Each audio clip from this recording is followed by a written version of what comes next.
Story 1.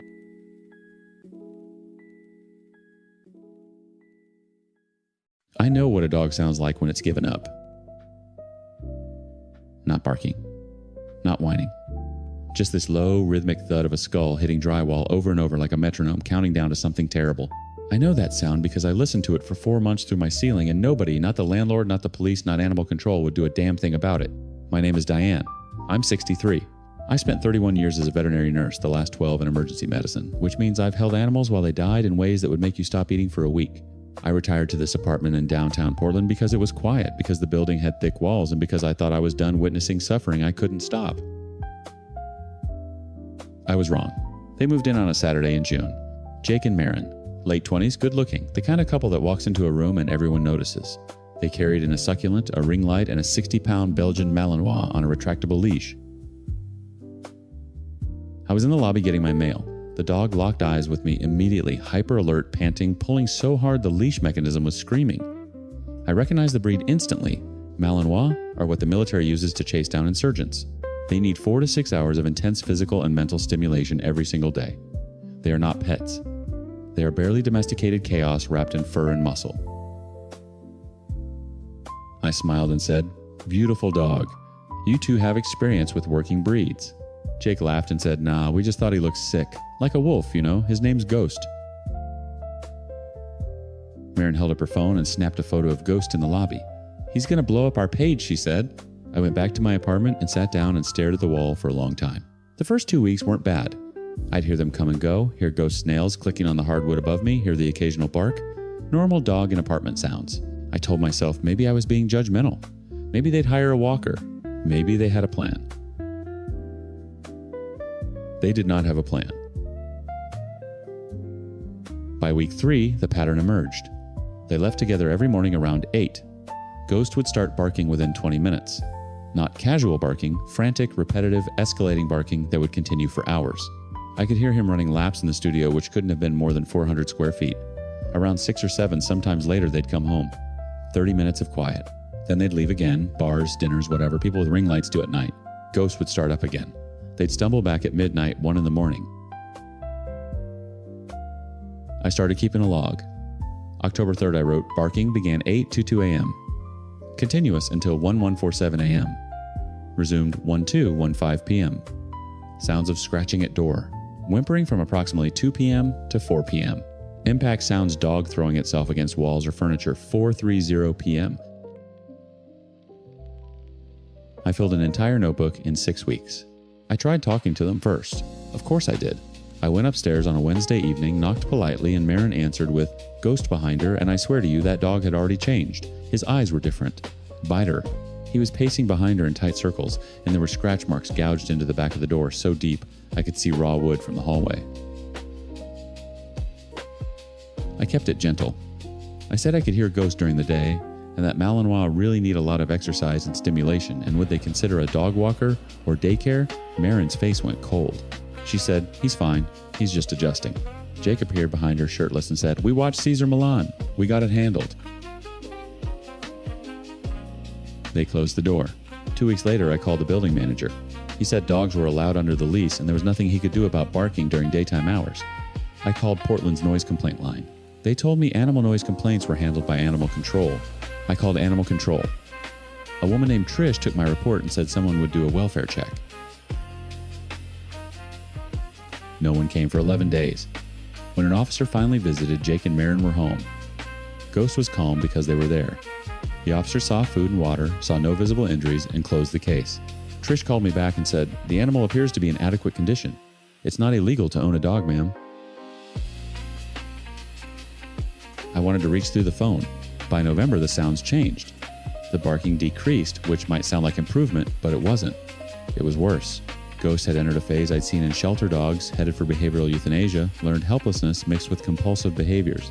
I could hear him above me doing the same loop, the same circuit for hours. Pace, pace, pace, turn. Pace, pace, pace, turn. And then the head banging started. This dull, sickening thump against the wall, rhythmic and relentless. I recorded it on my phone. 37 minutes of continuous thumping. I sent it to Animal Control. I sent it to the Oregon Humane Society. I sent it to 3 different rescue organizations that specialized in Malinois. I posted it on neighborhood forums. The Humane Society said they couldn't intervene without evidence of physical abuse or starvation. The rescue said they could offer to rehome the dog, but couldn't force a surrender. The neighborhood forum told me I was being a Karen. One person said, and I quote, "Maybe mind your own business, boomer." I went upstairs again in December. This time, I didn't knock politely. I pounded.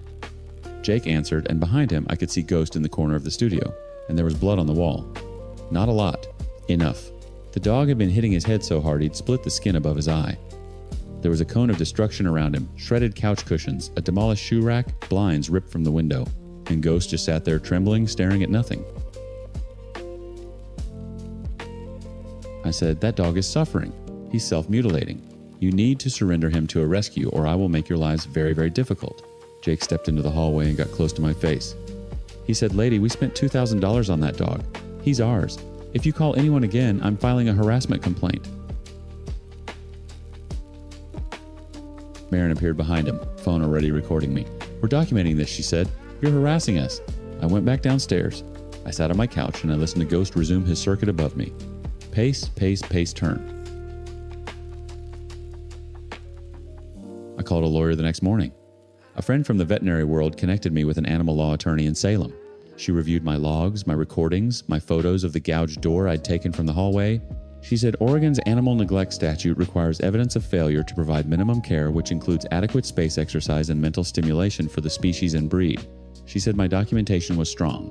She said we could file a complaint with the district attorney's office and push for an investigation with teeth. It took 2 more months. 2 more months of thumping. 2 more months of pacing. 2 more months of lying in bed at 3 in the morning listening to an animal lose its mind 12 feet above my head while its owner slept through it or weren't even home. The DA's office sent an investigator in February. This one was different. She was a former vet tech herself, and she showed up unannounced on a Tuesday at noon when Jake and Marin were at work. The building manager led her into the hallway outside the apartment. She could hear Ghost from the corridor. She recorded the sounds, the pacing, the thumping, the low moaning that had replaced the barking entirely. She documented the scratch marks visible under the door. She noted the smell. When Jake and Marin came home that evening, there was a notice on their door. Formal investigation. Mandatory veterinary evaluation of the animal within 72 hours. They surrendered Ghost the next day. Didn't even fight it. Marin posted an Instagram story about it, a teary selfie with the caption, "Sometimes love means letting go," and a broken heart emoji. It got 400 likes. Ghost went to a Malinois-specific rescue in Bend. I called them every week for 2 months. The first report was bad.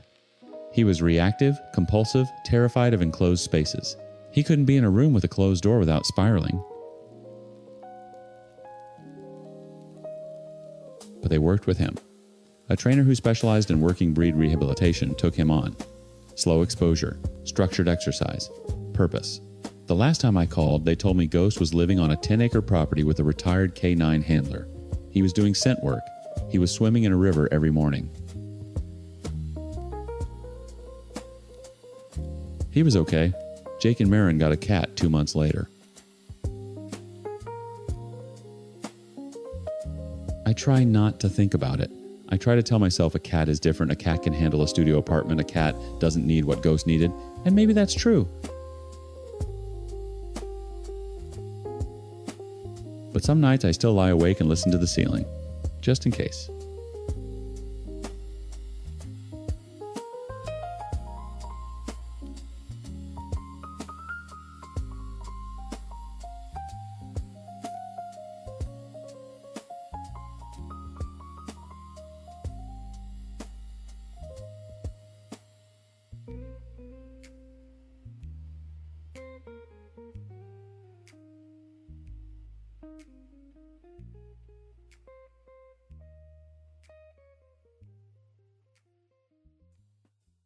Story 2.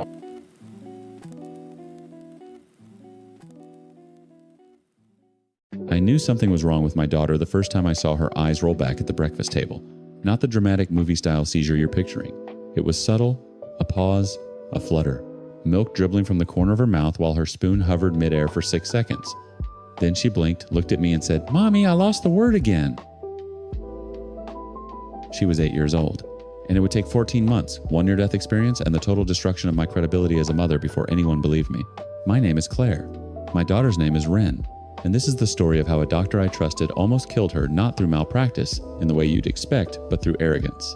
Pure institutional white coat arrogance. The first appointment with Dr. Nathan Mercer at Boston Children's Neurology felt like a gift. He was the guy. Published researcher. Department darling. A 2-month wait just to sit in his office. I walked in with a notebook full of observations, timestamps, video clips on my phone, a log of every episode I'd witnessed. Ren had been having these absence spells 3, sometimes 4 times a week. Her teacher noticed. Her soccer coach noticed. I noticed. Dr. Mercer did not. He spent 11 minutes with us. I know, because I checked the time walking in and walking out. He watched one of my videos, nodded politely, and told me Ren was likely experiencing stress-related dissociative episodes. He said children her age often manifest anxiety physically. He asked if there had been any changes at home. I told him no. He asked again slower, like I hadn't understood the question. Then he ordered an MRI, which I was grateful for, and an EEG. He told me to follow up in 6 weeks. The MRI was done. The EEG was done. At the follow-up, he glanced at a screen and told me both were unremarkable. He said the EEG showed no epileptiform activity and the MRI was clean. He looked me dead in the eyes and said, "Mrs. Alderman, I think what Ren needs isn't a neurologist. I think she might benefit from a child psychologist." Sometimes the anxiety of a parent can transfer to the child in surprising ways. I felt my face go hot. Not because I was embarrassed. Because I knew in my body, the way mothers know things that don't show up on charts, that something was physically wrong with my daughter. But I nodded. I thanked him. I made an appointment with a child psychologist because I'm not unreasonable. I'm not anti-science. I was willing to be wrong. But I wasn't wrong. Over the next 3 months, the episodes got worse. Longer, more frequent. Ren started wetting herself during them. She'd come out of them confused, crying, unable to remember the previous few minutes. The psychologist, to her credit, told me after 6 sessions that she didn't think this was anxiety. She said, "Claire, I think you need to push back on the neurology side." So I did. I called Dr. Mercer's office and requested another appointment. I was told he'd reviewed Ren's case and didn't feel a follow-up was warranted at this time. I called again. Same answer. I asked to see a different neurologist within the department. That's when I learned what he'd done. A nurse, God bless her, she shouldn't have told me this, but she did said that Dr. Mercer had added a note to Ren's file.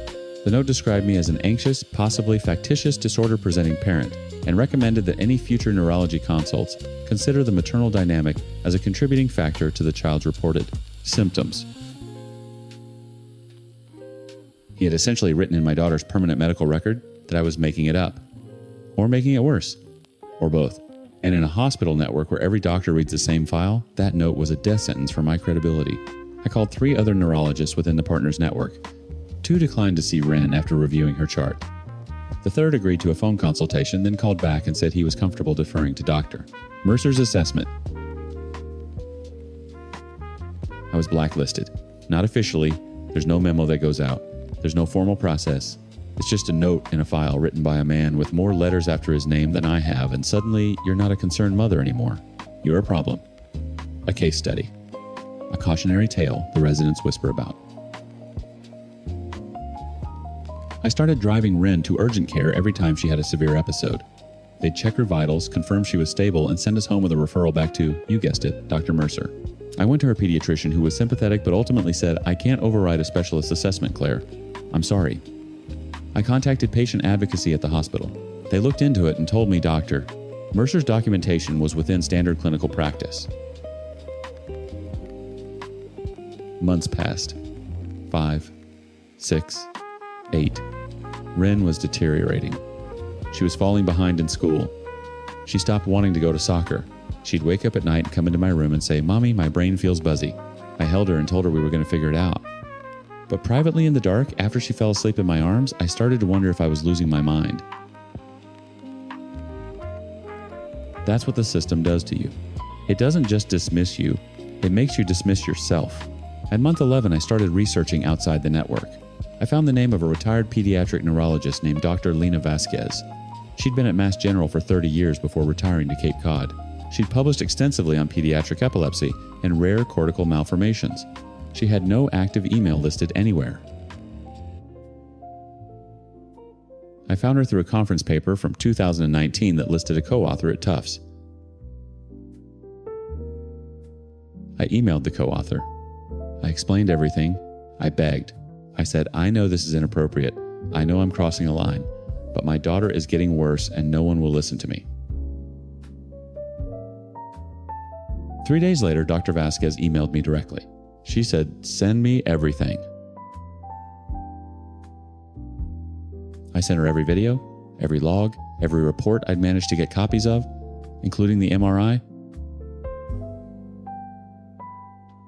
She called me 2 days after that. I remember I was standing in my kitchen making Ren's lunch for school. Dr. Vasquez's voice was calm but tight, like she was working very hard to stay measured. She said, Claire, I need you to listen to me carefully. Your daughter's MRI is not clean. There is a lesion in the left temporal region. It's on the second series of images, the coronal flare sequence.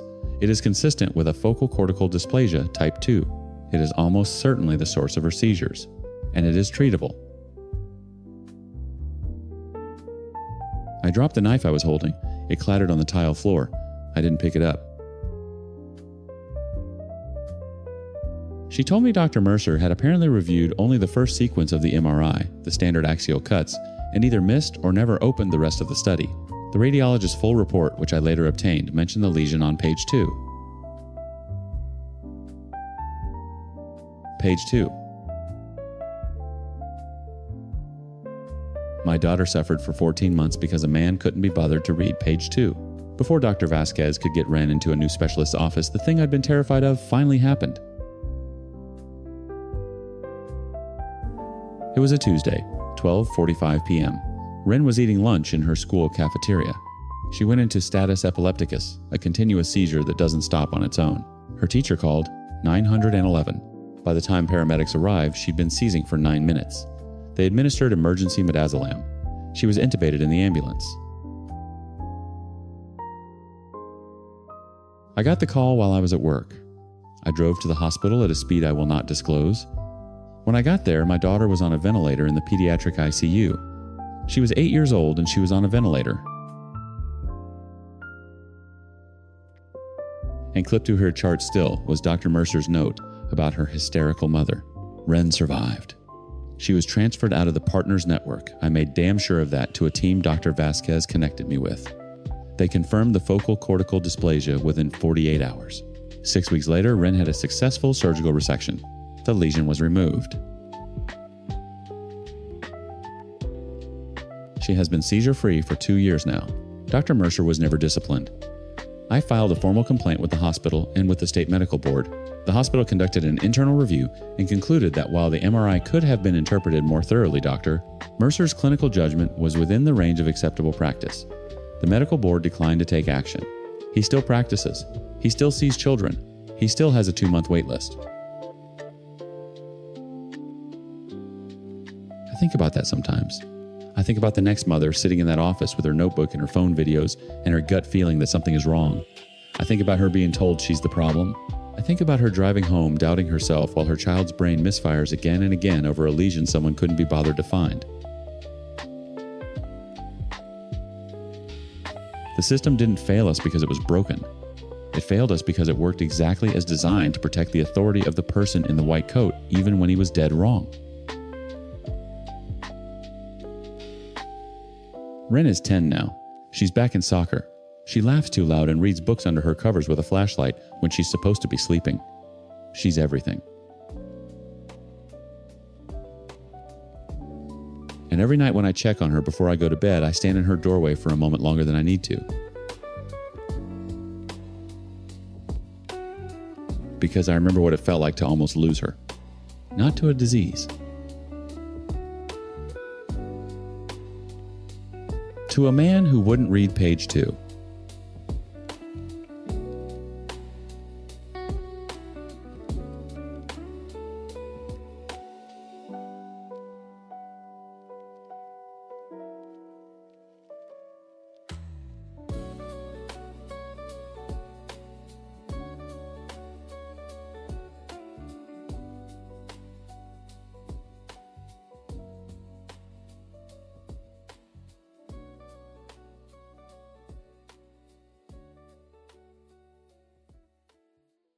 Story 3.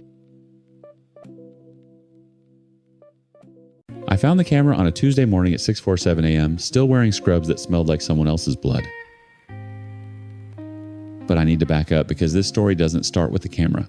It starts with water. For 3 months, I've been calling my landlord, Gerald Mossner, about a leak in my bedroom ceiling. Not a dramatic movie-style waterfall, just a slow, persistent drip that left a yellowish-brown stain spreading across the plaster, like a bruise that wouldn't heal. I'm a night shift ER nurse at Kings County. I work 12-hour shifts, sometimes back-to-back. When I come home at 6 in the morning, all I want is a dark, quiet room and a dry bed. Instead, I had a bucket on my nightstand and a ceiling that wept. I called Gerald. I texted Gerald. I emailed the management company, Ridgeline Property Group. I filed complaints through their portal, which had the aesthetic and functionality of something built in 2004 and never updated. Every time I got the same response, we forwarded your request to maintenance. Maintenance never came. Then one Friday, Gerald himself showed up at my door with a guy he introduced as Eddie from maintenance. I was half asleep still in my robe. They patched the ceiling badly, and while they were at it, Gerald said they needed to replace the smoke detectors in every unit. Building code compliance. He said it so casually. Eddie swapped out the old one in my bedroom and the one in the hallway. Took maybe 10 minutes. I thanked them and went to sleep. That should have been the end of it. 3 weeks later, I was lying in bed after a brutal shift. A teenager had come in with a gunshot wound to the abdomen and didn't make it. I couldn't sleep.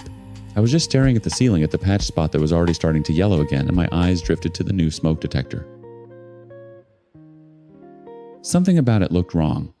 The little LED light, the one that's supposed to blink every 30 seconds or so to show the battery's working, it was solid, steady, not blinking. Just a tiny, constant red dot. I'm not a paranoid person. I've lived in New York for 11 years. I've had bad landlords, weird neighbors, packages stolen off my stoop. But something about that light made my stomach drop in a way I can't fully explain. Call it instinct? Call it the same gut feeling that tells me in the ER when a patient is about to code. I got a chair from the kitchen, stood on it, and unscrewed the smoke detector from the ceiling. It was heavier than it should have been. I turned it over. There was a pinhole in the front face, maybe a millimeter wide, positioned right where the sensor grate would normally be. Behind it, through the plastic housing, I could see a tiny glass lens. My hands were shaking.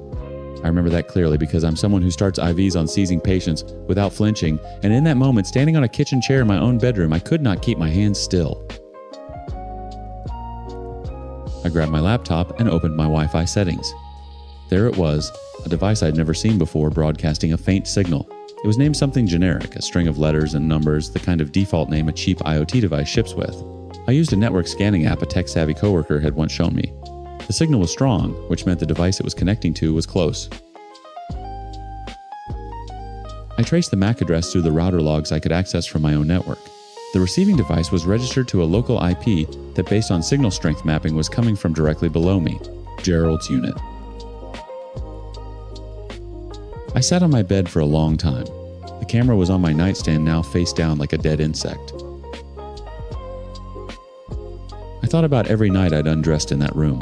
Every time I'd come home from a shift and peeled off my scrubs. Every time I'd gotten out of the shower and walked through the bedroom with nothing on because it was my apartment, my private space, the one place in this city that was supposed to be mine. I thought about all of it and I felt something that went beyond anger. It was a violation so deep it made my skin feel like it didn't belong to me anymore. I didn't sleep that night. Instead, I did something I probably shouldn't have, but I'd do it again. I went online and searched the brand name printed on the tiny circuit board inside the smoke detector. It was a camera, a pinhole spy camera designed to look like a smoke detector sold in bulk on a wholesale electronics site. I found the listing. Sold in packs of 10. And then I did something reckless. I searched Gerald's name, along with the wholesale site. He'd left a review. 1 review, 5 stars, posted 8 months ago. Works great. Easy install. Tenants don't notice. I screenshot everything. The next morning, I knocked on doors. I started with 4B Maria, a Dominican woman in her 60s who'd lived in the building for 20 years. I showed her the camera. I showed her the listing. I asked if I could look at her smoke detector. She let me in. Same model, same pinhole, same steady red light. When I unscrewed it and showed her the lens, she sat down on her couch and started praying in Spanish. I sat next to her and held her hand, and neither of us said anything for a while. I checked 3 more apartments that day. Keisha in 3, a single mother, 2 kids, worked from home. Same camera. Yuki in 5C, graduate student, quiet, kept to herself. Same camera. Apartment 2D belonged to a young couple, both women who'd moved in 6 months ago. Same camera. Every single bedroom. Not the hallways, not the kitchens. The bedrooms. I called the police. I want to tell you they took it seriously right away, but this is Brooklyn and I'm a black woman reporting a property crime against a landlord who owns half the block. The first officer who came looked at the camera, looked at me, and asked if I was sure it wasn't just a smart home device. I told him I was an ER nurse, not an idiot, and that I'd appreciate it if he wrote the report. He wrote the report. Then I called a lawyer. A tenant rights attorney named Diane Kowalski, who'd been quoted in a Gothamist article about predatory landlords. I told her everything. She went quiet for about 10 seconds, which is a long time for a lawyer to be quiet. Then she said, "Don't touch anything else. Don't talk to him. I'm filing an emergency motion tomorrow morning." But here's the part that still keeps me up at night more than the camera, more than the violation. When Diane pulled the records, she found that Ridgeline Property Group, the management company, had received 3 prior complaints about Gerald. 3. Over 4 years. One tenant in 2019 reported unusual electronic devices in her unit. Another in 2021 said she felt watched and asked to break her lease early. A third filed a formal complaint about Gerald entering her apartment without notice.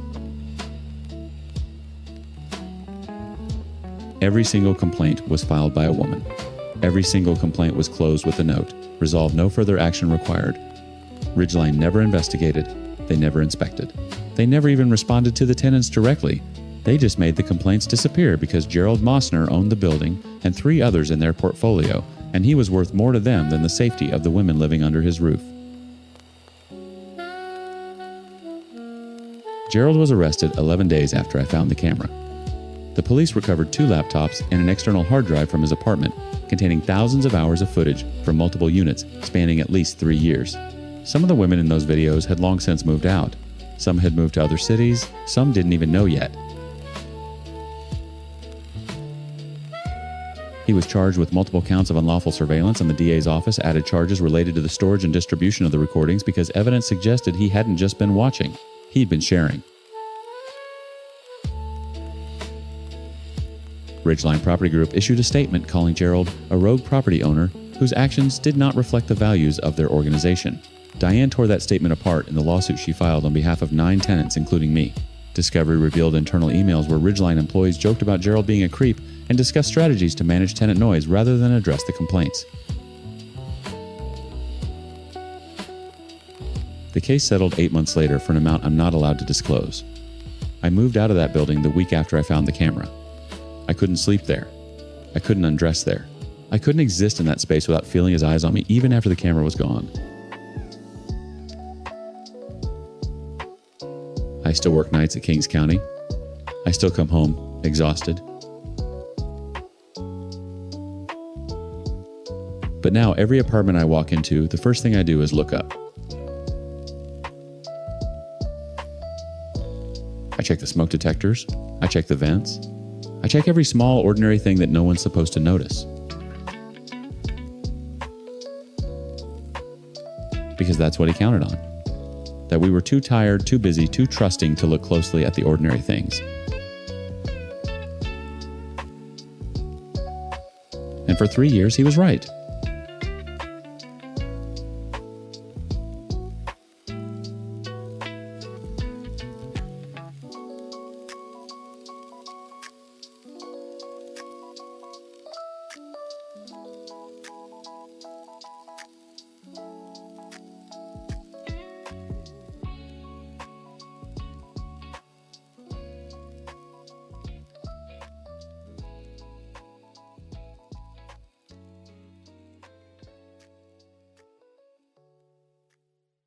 Story 4. I spent 31 years measuring other people's land for a living. 31 years of transit levels, chain measurements, plat maps, and iron pins driven into red Tennessee clay. I've settled more boundary disputes than most lawyers in this county have even heard of. So when I tell you I know where my property line is, I need you to understand I don't think I know. I know.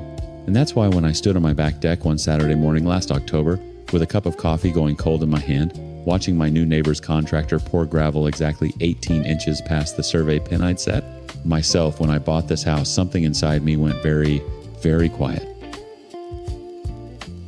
Not angry, not yet, just quiet.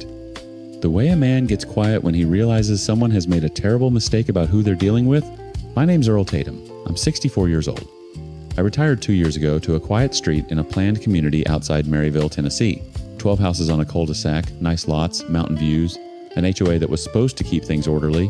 I picked this place because I wanted peace. I want you to remember that. I wanted peace. They chose war. Her name was Denise Calloway. Moved in next door in August. Pleasant enough at first, waved from her car, brought over a loaf of banana bread that was honestly pretty good. She was widowed, mid-50s, drove a white Tahoe that she said was too wide for her driveway. That should have been my first clue. Within 6 weeks of moving in, she had a contractor out there widening the right side of her driveway. No permits pulled, I checked. No survey ordered, I checked that too. Just a guy with a bobcat pushing my grass back and laying crush and run gravel like he owned the place. I walked over calm a Sunday morning and I said, "Denise, I think your guys crossed over onto my lot." She smiled at me the way you'd smile at a confused old man and said, "Oh, Earl, I had it checked. That's my property line right there by the downspout." It wasn't. I went home, pulled my original survey from closing, and walked the pins with a metal detector, just to be thorough. Every single pin was exactly where it should be. Her driveway extension crossed my property line by 18 inches along a 40-foot stretch. That's 60 square feet of my land, covered in her gravel being driven on by her Tahoe. I documented everything. Photographs with a measuring tape, GPS coordinates. I even pulled the county GIS overlay on my laptop and screenshot it with the encroachment highlighted. Then I did what you're supposed to do. I went to the HOA. I submitted a formal complaint with all my documentation. Clear, professional, airtight. The kind of packet that would make a title attorney weep with joy. 2 weeks later, I got a form letter back. After review, the board has determined that no violation has occurred. The matter is considered closed. No explanation, no site visit, no independent survey, just closed. I made some phone calls, asked around, and that's when my neighbor, Bill Hensley, 3 doors down, told me what everybody on the street apparently already knew. Denise Calloway was the sister of Rick Calloway. Rick Calloway was the HOA board president. Now it made sense.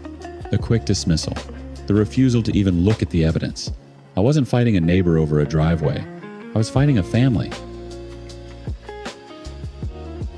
And this family, I would soon learn, had been running this neighborhood like a private kingdom for over a decade. I could have hired a lawyer right then. Could have filed a civil suit and let the courts sort it out. But here's the thing about small-town legal fights. They're slow, they're expensive, and the other side knows it. Rick Calloway owned a title company in town. He had lawyer friends. He had connections at the county office. A simple encroachment suit could drag out for 2 years and cost me $40,000. I decided to take a different approach.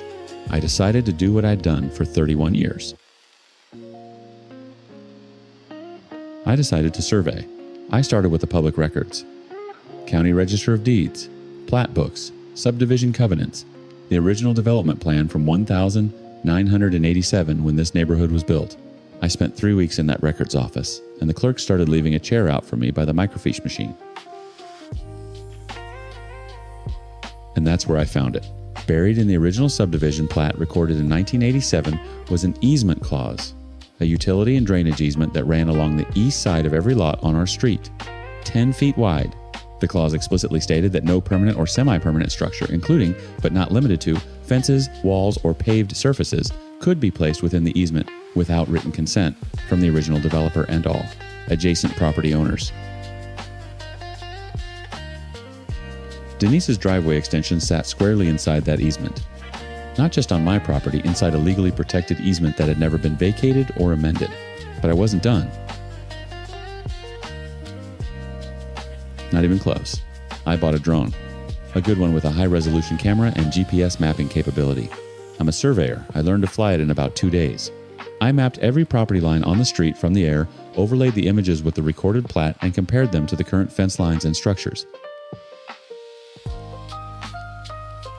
What I found made me sit down at my kitchen table and stare at the wall for a long time. 7 properties on our street had encroachments. 7.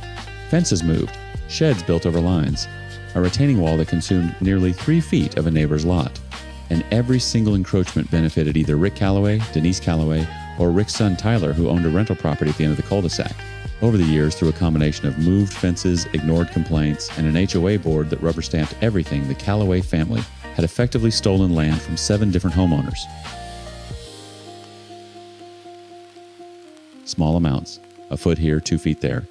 Nothing dramatic enough for anyone to fight over individually, but collectively, it was a pattern. It was systematic. And with Rick running the HOA and his connections at the title company, nobody had ever pushed back hard enough to expose it. I compiled everything into a single document. 63 pages. Survey data, aerial photography, plat overlays, recorded easements, and a timeline of HOA complaints that had been dismissed without investigation. I made 12 copies. Then I called a meeting. Not an HOA meeting. I wasn't going through Rick's board. I went door to door and personally invited every homeowner on the street to my living room on a Tuesday night. I told them I had something they needed to see. 9 of the 12 households showed up. Rick Calloway was not among them. Denise wasn't either. I laid it all out. The maps, the photographs, the easement clause, the pattern. I watched my neighbors' faces change as they realized what had been done to them. Martha Gaines, an 80-year-old widow at the end of the street, started crying when she saw that Rick's son's fence had taken nearly 2.5 feet of her backyard land her husband had gardened before he died. That moment right there. That's when it stopped being about my 18 inches of gravel. The next morning, I hand-delivered my 63-page report to 3 places simultaneously: the County Code Enforcement Office, the State Real Estate Commission, since Rick held a title agent's license, and a real estate attorney in Knoxville named Patricia Dunbar, who 7 of us had collectively retained the night before. Things moved fast after that. Code enforcement cited Denise for the unpermitted driveway construction and the easement violation. She had 30 days to remove it or face daily fines. The State Commission opened an investigation into Rick's title company after I showed them that several of the encroachments coincided with property transfers. His company had handled transfers where the surveys appeared to have been conveniently adjusted. Patricia filed a consolidated civil action on behalf of all 7 affected homeowners, seeking removal of encroachments, damages, and a full forensic resurvey of every lot on the street. Rick Calloway resigned from the HOA board 11 days after I delivered the report. He didn't make a statement, just a 1-line email to the membership. Denise put her house up for sale before Christmas, though I heard it's been sitting on the market because, funny thing, the title work keeps coming back with issues. Tyler's rental property got flagged by the county assessor for a shed built without permits on land that wasn't his. The new HOA board ordered an independent survey of the entire subdivision. Every single encroachment I identified was confirmed. Every one. Martha Gaines got her 2.5 feet back. She planted tomatoes there this spring. Told me her husband would have liked that. As for me, I stood in my yard on a cool morning in March and watched a contractor scrape 60 square feet of gravel off my property and haul it away in a dump truck. 18 inches. That's all it was.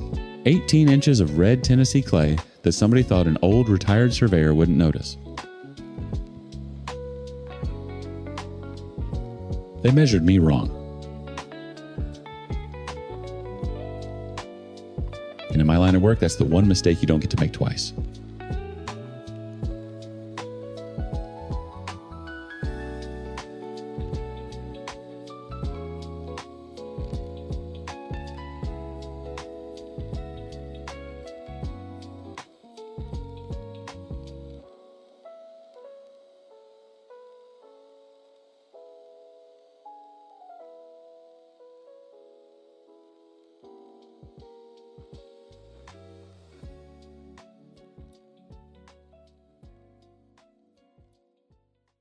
Story 5.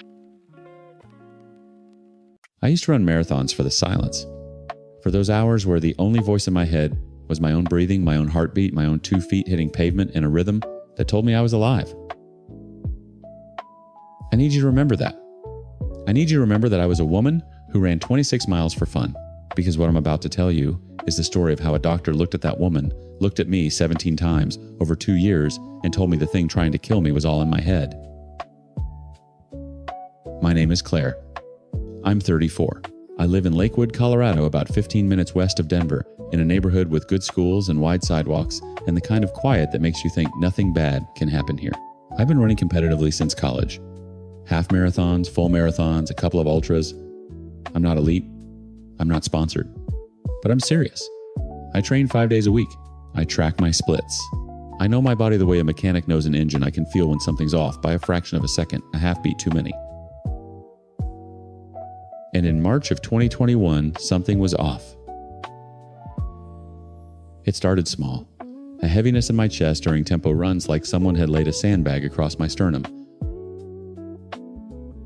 I'd finish a 6-mile loop and need to sit in my car for 20 minutes before I could drive home. My resting heart rate, which had been a steady 52 for years, crept up to 68, then 74. I was tired in a way that sleep didn't fix, a bone-deep exhaustion that made me feel like I was dragging my skeleton through wet concrete. So I did what you're supposed to do. I made an appointment with my primary care physician, Dr. Nathan Harold, who I'd been seeing for 3 years. I sat on that crinkly paper in his exam room and I told him everything. The fatigue, the chest pressure, the heart rate climb.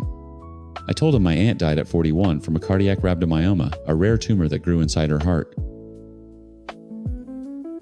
I told him my grandmother had one removed at 56. I told him I wanted imaging, an echocardiogram, a CT scan, something. He listened. He nodded. He checked my blood pressure normal, listened to my heart with a stethoscope for maybe 8 seconds. Then he leaned back in his chair and said, "Claire, you're a young, healthy, athletic woman. This sounds like anxiety." He prescribed me sertraline, an SSRI, for the anxiety he decided I had in the span of a 10-minute appointment. I took it because he was the doctor, because I thought maybe he was right. Maybe the pandemic had gotten to me. Maybe I was stressed about work, about my marriage, about the 1,000 small things that pile up when you're not paying attention. I took the sertraline for 6 weeks and felt nothing change, except now I also couldn't sleep. I went back. Appointment number 2. I told him the medication wasn't helping. I told him the chest pressure was worse. I told him I'd had to drop out of a half marathon at mile 9 because I felt like I was breathing through a coffee straw. He increased my dose. He told me exercise-induced anxiety was more common than people think. He told me to try yoga. I want to be very clear about something. I was not hysterical. I was not vague. Every single time I walked into that office, I came with data. Heart rate logs from my Garmin, training notes, a printed family medical history that I had highlighted and organized. I handed him a folder, a literal folder at appointment number 4 with my aunt's death certificate and my grandmother's surgical records. He flipped through it, set it on the counter, and said, "Family history doesn't mean destiny, Claire. Let's not go looking for problems." Let's not go looking for problems. That sentence lives in my chest now like a shard of glass. Over the next 18 months, I went back 15 more times. 17 total visits. The symptoms escalated in ways that were impossible to ignore, except apparently they were very possible to ignore if you'd already decided your patient was an anxious woman who needed to calm down. I developed a dry cough that wouldn't quit. I started getting dizzy, standing up. I had episodes where my heart would race to 160 while I was sitting on my couch watching television. I lost 11 pounds without trying. My face looked gray in photographs. At appointment number 9, I cried. I sat there and cried and said, "Something is wrong with me. Please just order a scan." He handed me a tissue and referred me to a therapist. At appointment number 12, I brought my husband Matt because I'd read that women are taken more seriously when a man corroborates their symptoms. Dr. Harold told Matt that I was hyper-focused on health and that it was feeding the anxiety cycle. Matt squeezed my hand in the parking lot afterward and said, "We'll figure this out." But I could see it in his eyes, the flicker of doubt, the wondering if maybe the doctor was right. And that's the thing that almost broke me. Not the pain, not the exhaustion, the loneliness of screaming into a void shaped like a man with a medical degree, who decided what I was before I ever opened my mouth. At appointment number 15, I asked for a referral to a cardiologist. He said it wasn't warranted. I asked if I could get one anyway. He said he wouldn't feel comfortable referring me for unnecessary testing because it could, and I swear on my life these were his words, reinforce the anxiety pattern. I should have found another doctor. I know that. Everyone says that. But here's what people don't understand. I was exhausted. I was running on fumes. I was spending every spare ounce of energy just trying to function, to work, to train at a fraction of what I used to keep showing up to a life that felt like it was slowly dimming. Finding a new primary care doctor in the Denver metro area with my insurance meant a 4-month wait. I was on 3 waiting lists. I was trying. On October 8th, 2023, I ran the Denver Rock and Roll Marathon. I shouldn't have. I knew I shouldn't have, but I've been training for it for a year, and some stubborn, furious part of me needed to prove to Dr. Harold, to myself, to whatever was happening inside my body, that I was still me, that I was still the woman who ran marathons for the silence. I made it to mile 25. I could see the finish line. I could hear the crowd. And then the world tilted sideways and the pavement came up to meet my face and everything went black. I woke up in the ER, Swedish Medical Center, with an oxygen mask on my face and a cardiologist named Dr. Priya Anand standing over me with an expression I will never forget. It wasn't pity. It wasn't panic. It was controlled professional rage. They'd done a CT scan within 20 minutes of my arrival, standard protocol for a collapse with cardiac symptoms. And there it was, a tumor the size of a tennis ball, a cardiac fibroma pressing against my left atrium, compressing my pulmonary veins, slowly strangling my heart's ability to pump blood. It had been growing for years. It was clearly visible, unmistakable, the kind of thing that would have shown up on any imaging ordered at any point in the previous 24 months.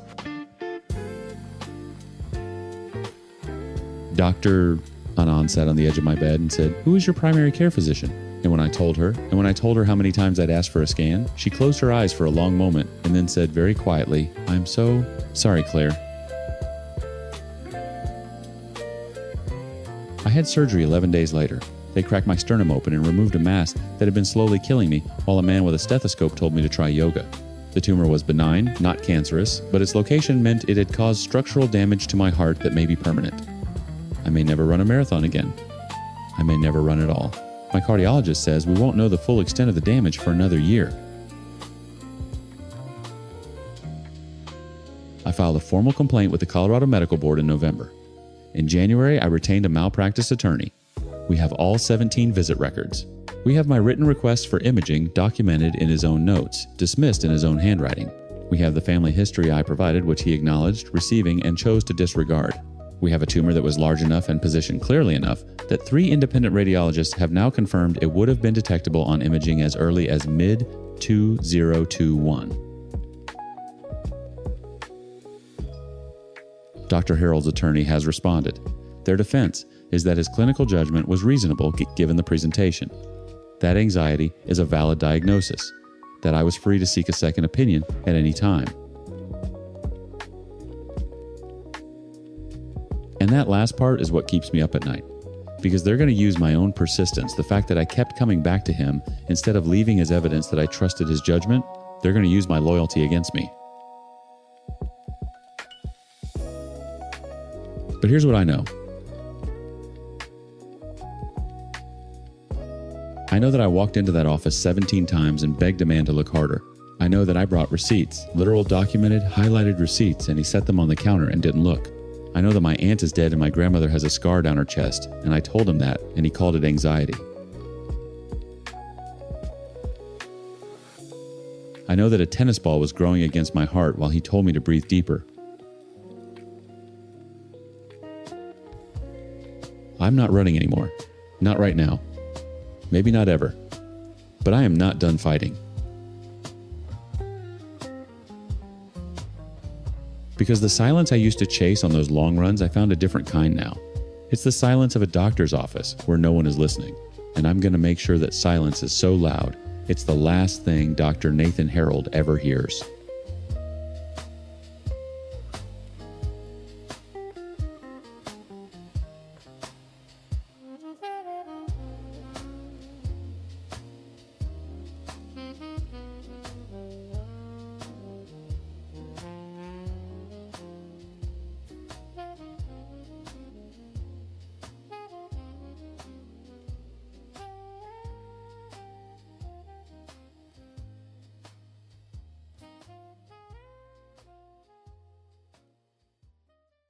Story 6. My mother taught 4th grade for 37 years. She knew every kid in Emporia, Kansas by name. She knew their parents. She knew their dogs. And when she died last October, at 81 years old, she left everything. The house, the savings, the land my grandfather farmed to the Flint Hills Animal Rescue. Every last penny. I wasn't surprised. My sister wasn't surprised. The only person who was surprised, or at least pretended to be, was our brother Dale. Because Dale had other plans. Let me back up. There were 3 of us. Dale was the oldest, 56, a real estate agent who hadn't closed a decent deal in years. Then there was me, Karen, 52, living in Topeka, working as a paralegal, and our youngest brother Mitch, 48, down in Wichita, running a small HVAC company. We weren't a close family. I won't pretend we were. But we loved our mother, and we understood her. She was a woman of conviction. She told us years ago, that she wanted her estate to go to the shelter. She volunteered there every Saturday until she couldn't walk anymore. She had it written into a proper will drafted by her attorney, Martin Griggs, in 2019. We all knew about it. Dale knew about it too, but knowing and accepting are 2 very different things. Mom got sick in March, pancreatic cancer. By May, she was homebound. Dale lived closest, just 12 minutes from her house, so he stepped in as her primary caretaker. At first, I was grateful. I drove down every other weekend, Mitch came up once a month, and Dale handled the day-to-day. Meals, medications, doctor's appointments. He seemed devoted.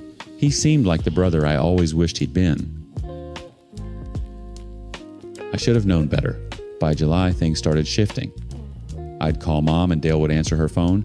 He'd say she was sleeping or she was having a bad day or the doctor said too much stimulation wasn't good for her. I believed him at first. She was dying. I understood that some days were worse than others. But then I drove down unannounced one Saturday in August, and Dale met me at the front door like a bouncer at a nightclub. He said Mom wasn't up for visitors. Visitors? That's what he called her own daughter. I pushed past him and found her sitting in the living room alert, watching Jeopardy, looking confused about why I hadn't been around. She said she'd been asking for me. She said Dale told her I was too busy to come. My blood went cold. I confronted Dale in the kitchen. He got defensive immediately, said I was being dramatic, said he was protecting Mom from stress, said I didn't understand the burden of being there every single day. And then he said something I'll never forget. He said, "You think it's fair that everything goes to a bunch of stray dogs when I'm the one wiping her chin?" That's when I understood. This wasn't about caregiving. This was about money. Mom died on October 9th. Quietly. In her sleep. Dale was the only one there. He called me at 6 in the morning, and by the time I arrived at noon, he'd already contacted a locksmith to change the locks on her house. He said it was for security. Security from what? From whom? 3 days after the funeral, Dale walked into the Leon County Probate Court with a handwritten will, dated October 6th, 3 days before Mom died. It named him as sole beneficiary of everything. The house, the savings account, the 40 acres of farmland, her car, her jewelry, everything. It cut me out, it cut Mitch out, and it revoked the bequest to the animal shelter entirely. He stood there in his cheap suit with his jaw set like he was doing something righteous, and he told the court that Mom had changed her mind at the end, that she'd realized her family should come first, that she'd asked him to write it out for her and she'd signed it. I sat in that courtroom and I felt my hands shaking. Not from grief, from rage. I called Mitch that night. He was stunned. Not because Dale was capable of something like this, we both knew he was, but because of the audacity, the sheer brazen audacity of producing a handwritten will for a woman who could barely hold a spoon in her final weeks. I told Mitch I wanted to contest it. He said he'd split the legal costs with me. And then I did what any paralegal worth her salt would do. I started pulling documents. I got copies of Mom's 2019 will from Martin Griggs. I got copies of her signature from her bank, her insurance forms, her tax returns, and then I compared them to the signature on Dale's handwritten will.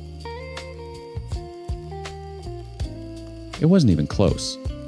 Mom's real signature had a distinctive loop on the K in her last name, Kowalski, a loop she'd made the same way for 60 years. The signature on Dale's will had no loop. The pen pressure was wrong. The slant was wrong. It looked like someone had practiced her signature but learned it from a photocopy, not from watching her write. I hired a forensic document examiner out of Kansas City. Her name was Dr. Linda Pratt, and she testified in over 200 cases. She took one look at the will and told me off the record that it was almost certainly not written by the same person who produced the known exemplars. On the record, her report was devastating. She identified 11 points of divergence. 11, but that was just the signature. The content of the will was suspicious too. It used legal language. Mom would never have known phrases like, "I hereby revoke all prior testamentary instruments," and "per stirpes." My mother was a school teacher, not a lawyer. She would have said, "I want Dale to have the house." She wouldn't have written something that read like it was copied from a template. Because it probably was. We filed the contest in November. Dale hired an attorney, a guy named Rick Fenton, who was known around town for taking cases nobody else would touch. Rick argued that the handwritten will was valid under Kansas holographic will statutes, that Mom was of sound mind, and that she had every right to change her beneficiary. Meanwhile, Dale had already listed the house with his own agency. He'd already started showing it. He'd contacted a land broker about the 40 acres. He was liquidating our mother's life before the legal challenge was even heard. The judge issued a temporary restraining order, freezing the estate. Dale was furious. He called me screaming, saying I was trying to steal from our dead mother. The irony was so thick I could have choked on it. The deposition was where everything broke open. Dale sat across the table from my attorney and she asked him a simple question. During the months of July through October, did you restrict access to your mother? He said no. So she played the recordings. See, what Dale didn't know was that Mom's neighbor, Phyllis Underwood, had been keeping a log. Phyllis had tried to visit Mom 9 times between July and October. Every single time, Dale turned her away. Phyllis had also recorded 2 phone calls where Dale told her, and I quote, "Mom doesn't want to see anyone right now. Doctor's orders." My attorney then produced a letter from Mom's oncologist stating that he had never issued any such instruction and that, in fact, social engagement was encouraged for patients in her condition. Dale's face went white. Then came the bank records. In the 3 months before Mom's death, Dale had withdrawn over $14,000 from her checking account using a power of attorney she'd signed back when she first got diagnosed, before she knew what he was. Cash withdrawals, every one of them. No receipts, no documentation. When asked what the money was for, Dale said household expenses and medical supplies. $14,000 in household expenses for a woman who weighed 93 pounds and ate soup. The judge ruled in February. The handwritten will was declared invalid. The forensic evidence was compelling. The isolation pattern established undue influence, and the financial irregularities painted a picture that no reasonable person could ignore. Mom's 2019 will was upheld. Everything went to the Flint Hills Animal Rescue just like she wanted. But the judge didn't stop there. He referred the case to the county attorney's office for investigation of potential elder abuse, fraud, and forgery. As of today, Dale is facing criminal charges. His real estate license is under review. His wife left him in March. He's living in a rental off Highway 50, and the last I heard, he couldn't afford Rick Fenton anymore. Mitch and I don't talk about it much. There's nothing to celebrate. Our mother is dead. Our brother is a criminal. And the house where we grew up is being sold to fund spay and neuter programs and kennel expansions. Some people ask me if I'm bitter that we didn't inherit anything. I'm not. Mom made her choice with a clear mind and an open heart years before Dale ever got his hands on her. She loved those animals. She loved that shelter. And she loved us enough to believe we'd be okay without her money. She was right about us. She was wrong about Dale. But then again, mothers usually see the best in their children, even the ones who don't deserve it.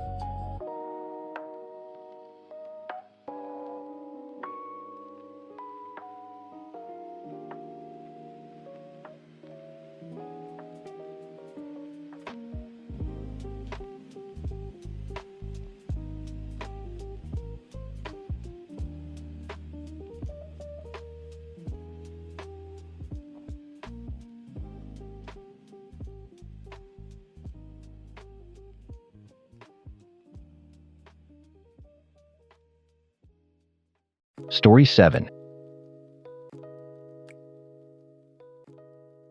My husband, the man you might know as Mayo40, probably thinks I'm the worst person in the world right now. He probably thinks our whole life has been a lie. And maybe from his side of the fence it looks that way. But the secret I kept wasn't about him, it was about me. I love my husband. I need to say that first. For 18 years he has been my rock. He's a good, kind, steady man. He's the father of my children. Our life has been comfortable, safe, but somewhere along the way, between the PTA meetings, the mortgages, and the Saturday trips to Home Depot, I vanished. The woman I used to be, the one who was a little wild and felt good in her own skin, just faded away. I became a wife. I became a mom. I became a partner in this quiet, predictable life we built. And I was so lonely for the person I'd lost. Mayo is content with quiet comfort. He describes himself as a slightly prude person, and that's the perfect way to put it. It's not like he's controlling or tells me what to wear. He'd never do that. It's more subtle. It's an atmosphere. It's the way our life together has a certain temperature, and it's always been set to modest. My more daring side, the playful part of me, just felt wrong in our world. It felt like wearing a bright red dress to a funeral. So I packed it away. I stopped going braless around the house. I never bought a thong bikini for our family vacations, even though I wanted to. It wasn't because he laid down a rule. It was just the air we breathed. Our life was a beige room, and I was starting to feel beige too. I started to feel invisible, not to him, but to myself. I'd look in the mirror and see a 8-year-old mom who managed carpool schedules and meal plans, and I couldn't remember the last time I felt genuinely, thrillingly alive. The whole thing started on a girls' trip 3 years ago. We were in Mexico drinking margaritas by the pool. I was wearing a new bikini, one that was a little cheekier than anything I'd wear at home. I felt amazing. The sun was on my skin. I was laughing with my friends, and for the first time in forever, I wasn't just mom. My friend took a picture of me laughing, looking over my shoulder. It was a great photo. I looked happy. I looked confident. On the flight home, I did something crazy. I created a new Instagram account. A blank slate. I posted that one photo with some silly caption about sunshine and didn't think much of it. It was just a little digital secret, a place to put a picture that didn't fit on my main account, full of family photos and pictures of our dog. But then something happened. People liked it. Strangers, people from all over left comments. They said I was beautiful, that I looked vibrant. It was like a drug. It wasn't about the validation from men, not really. It was about seeing myself through a new lens. These people didn't see a suburban mom. They saw a woman. And I realized how much I had missed her. That one picture turned into another and another. It became my hobby, my art project. It was my space to be the version of myself that didn't fit into our quiet life. I'd post photos from the gym showing off the hard work I was putting in. I'd take artistic shots on solo hikes. And yes, I posted photos in bikinis, in lingerie, and sometimes topless with my hands or my hair covering myself. It was empowering. Over 3 years, it grew into something huge. Over 2,000 posts and a following of over 25,000 people. I blocked Mayo from the very beginning. I blocked his sister, his mom, all of his family. It sounds terrible, I know. It sounds like I was trying to deceive him, but in my heart I was trying to protect what I was building. I was protecting this fragile new confidence from the one person I knew wouldn't get it. He would see it as a betrayal, not a rebirth. He would see it as disrespectful to him and our family. He would ask me to stop, and because I love him, I probably would have. I would have had to extinguish that little spark of myself all over again, and I just couldn't bear to do that. My daughters, they're teenagers, found it eventually. Of course they did. They're smart. One day my oldest came to me, phone in her hand, with a nervous look on her face. We sat down and we talked. I was honest. I told her it was my space, my creative outlet.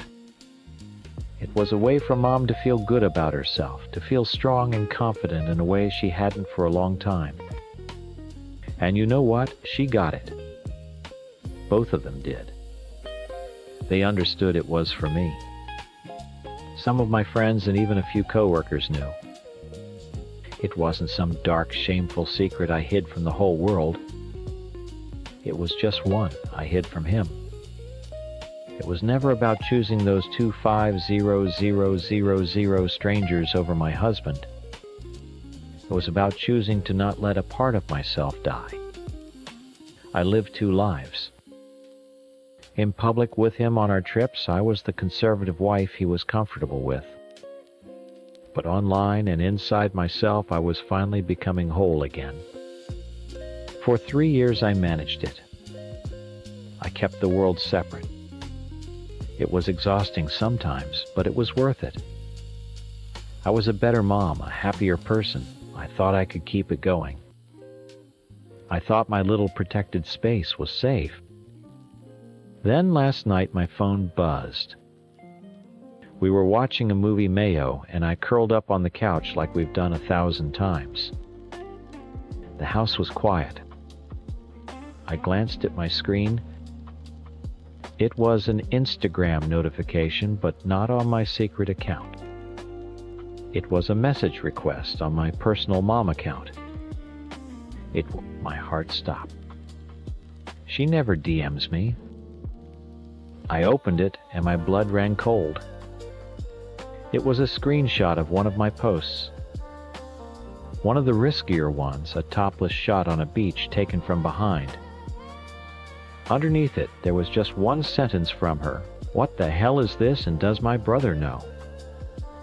I just stared at the screen at the picture of my own back at her words, burning a hole in my phone. My heart was a hammer against my ribs. Mayo was right next to me on the couch, completely oblivious, laughing at something in the movie. The sound felt 1,000,000 miles away. For a second, I thought about frantically deleting everything, the account, the pictures, the evidence, as if I could erase 3 years of my life with a few taps. But it was too late. She had the proof. She was holding the grenade, and I knew she was going to pull the pin. "Everything okay?" Mayo asked, his eyes still on the TV. "Yeah, fine," I managed to choke out. "Just a friend, you know." Drama. The lie felt disgusting in my mouth. I stood up, my legs shaky, and mumbled something about needing some water. In the kitchen, I leaned against the counter, my breath coming in ragged little gasps. I didn't reply to his sister. There was nothing to say. The war had already been declared, and I hadn't even known I was a soldier. I slept maybe an hour that night. Every time I closed my eyes, I saw that screenshot. The next morning was hell.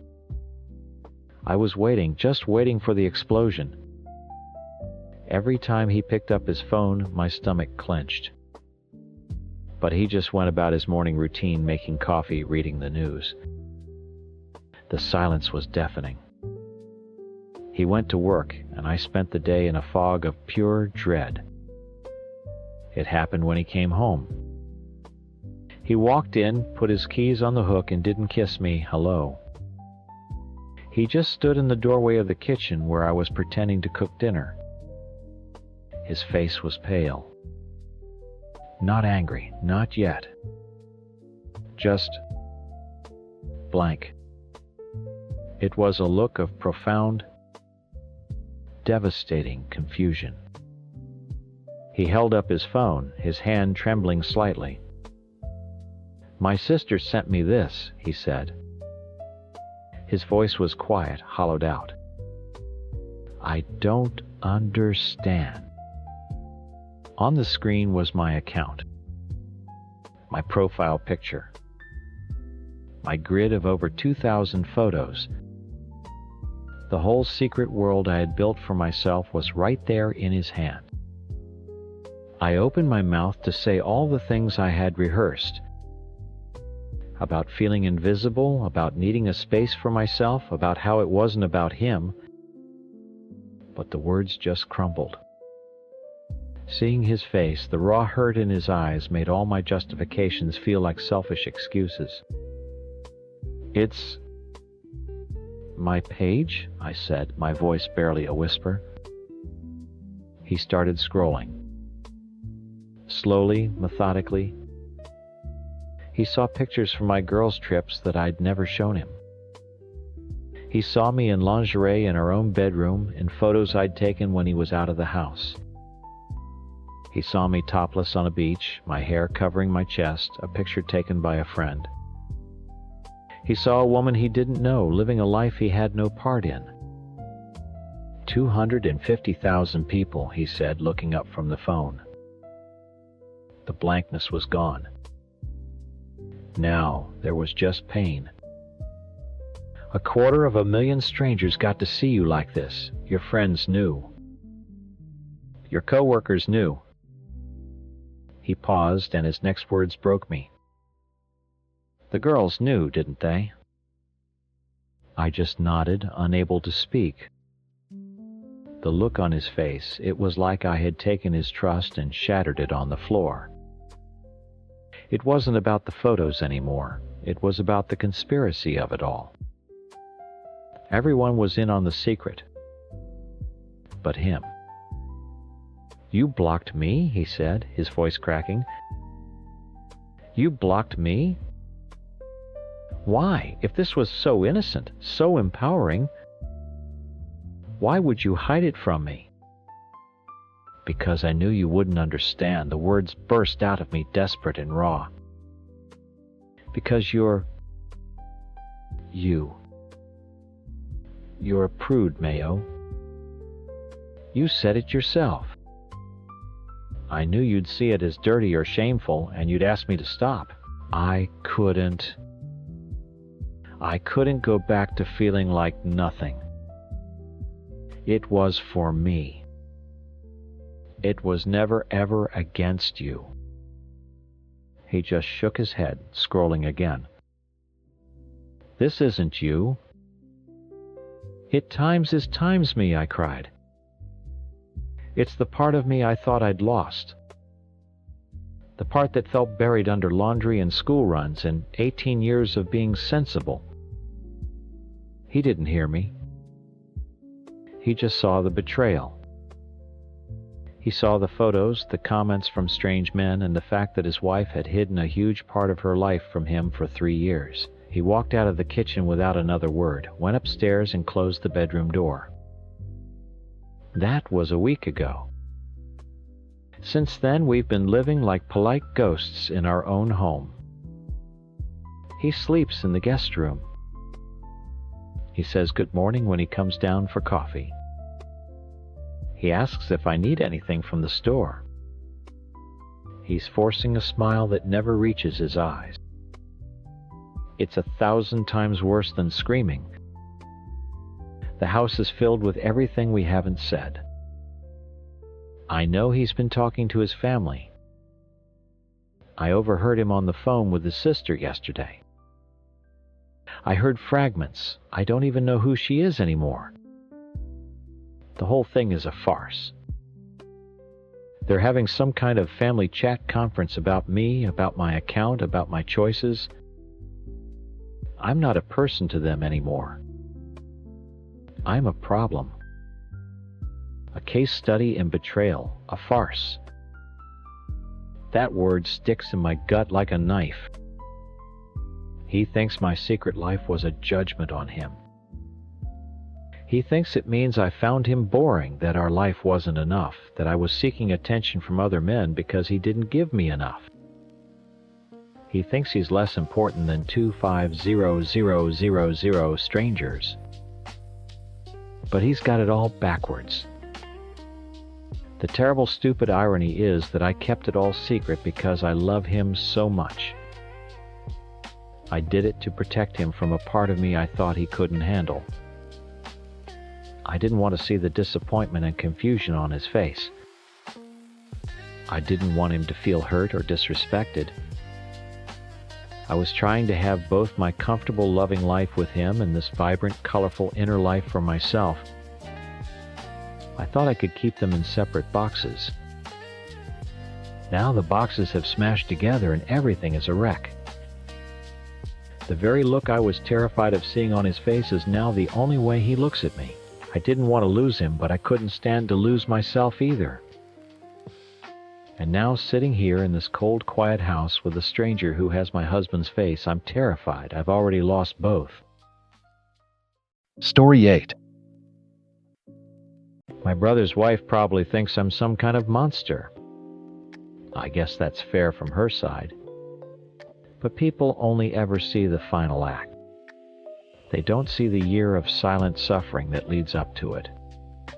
They don't see what it's like to be me. My name is Michael. I'm an ER doctor. For the last 2 years, that has meant living in a constant state of emergency. My life is a soundtrack of beeping machines, coughing, and the sound of families getting the worst news of their lives through a phone. I go to work, I fight a war, I lose more often than I win, and then I come home. And for the longest time, coming home was just as bad.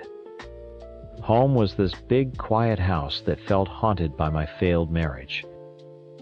My wife Stephanie and I had been separated for over a year before we finally started the divorce paperwork. People think a marriage ends with a big fight, a dramatic affair. Ours didn't. It just died. It was a slow, quiet death by 1,000 little cuts. A forgotten anniversary here, a resentful sigh there. We stopped talking, then we stopped touching, then we just stopped seeing each other, even when we were in the same room. By the end, we were just two strangers who hated the way the other one breathed. The silence in that house after she left was deafening. My son, my 6-year-old, is the only thing that kept me going. But honestly, most days I feel like I'm failing him too. I come home exhausted, mentally and physically broken from the hospital, and I have nothing left to give. I'm just a ghost, walking around making sure he's fed and put to bed on time. Then she started coming over. My brother, Greg's wife. When her office went fully remote and my son's daycare closed, it just made sense. She could work from my place and watch him. I've known her forever, since she was just the quiet girl who was friends with Greg's crowd. She was always just there. A steady, calm presence in the background. When Greg married her, I remember feeling this little twist in my gut. It wasn't jealousy. It was more like recognition. Of course. Of course he ended up with her. He found his anchor. Having her in my house changed everything. The silence was gone. I'd come home from a 12-hour shift, braced for that awful quiet, and instead, I'd hear her laughing with my son in the living room. She didn't just put him in front of a TV. She built forts with him. She read him stories. She helped him with his little homework packets. She filled my house with a warmth it hadn't had in years. She brought it back to life. Our interactions were always brief. Hey, thanks again for today. No problem, he was great. His spelling is getting really good. Just logistics about my son. But in those few minutes every evening, as she was packing up her laptop and I was trying to decontaminate from the hospital, I felt more of a connection than I had in the last 5 years with Stephanie. I started living for those 3 minutes. I started seeing the life I was supposed to have, the partner I should have chosen.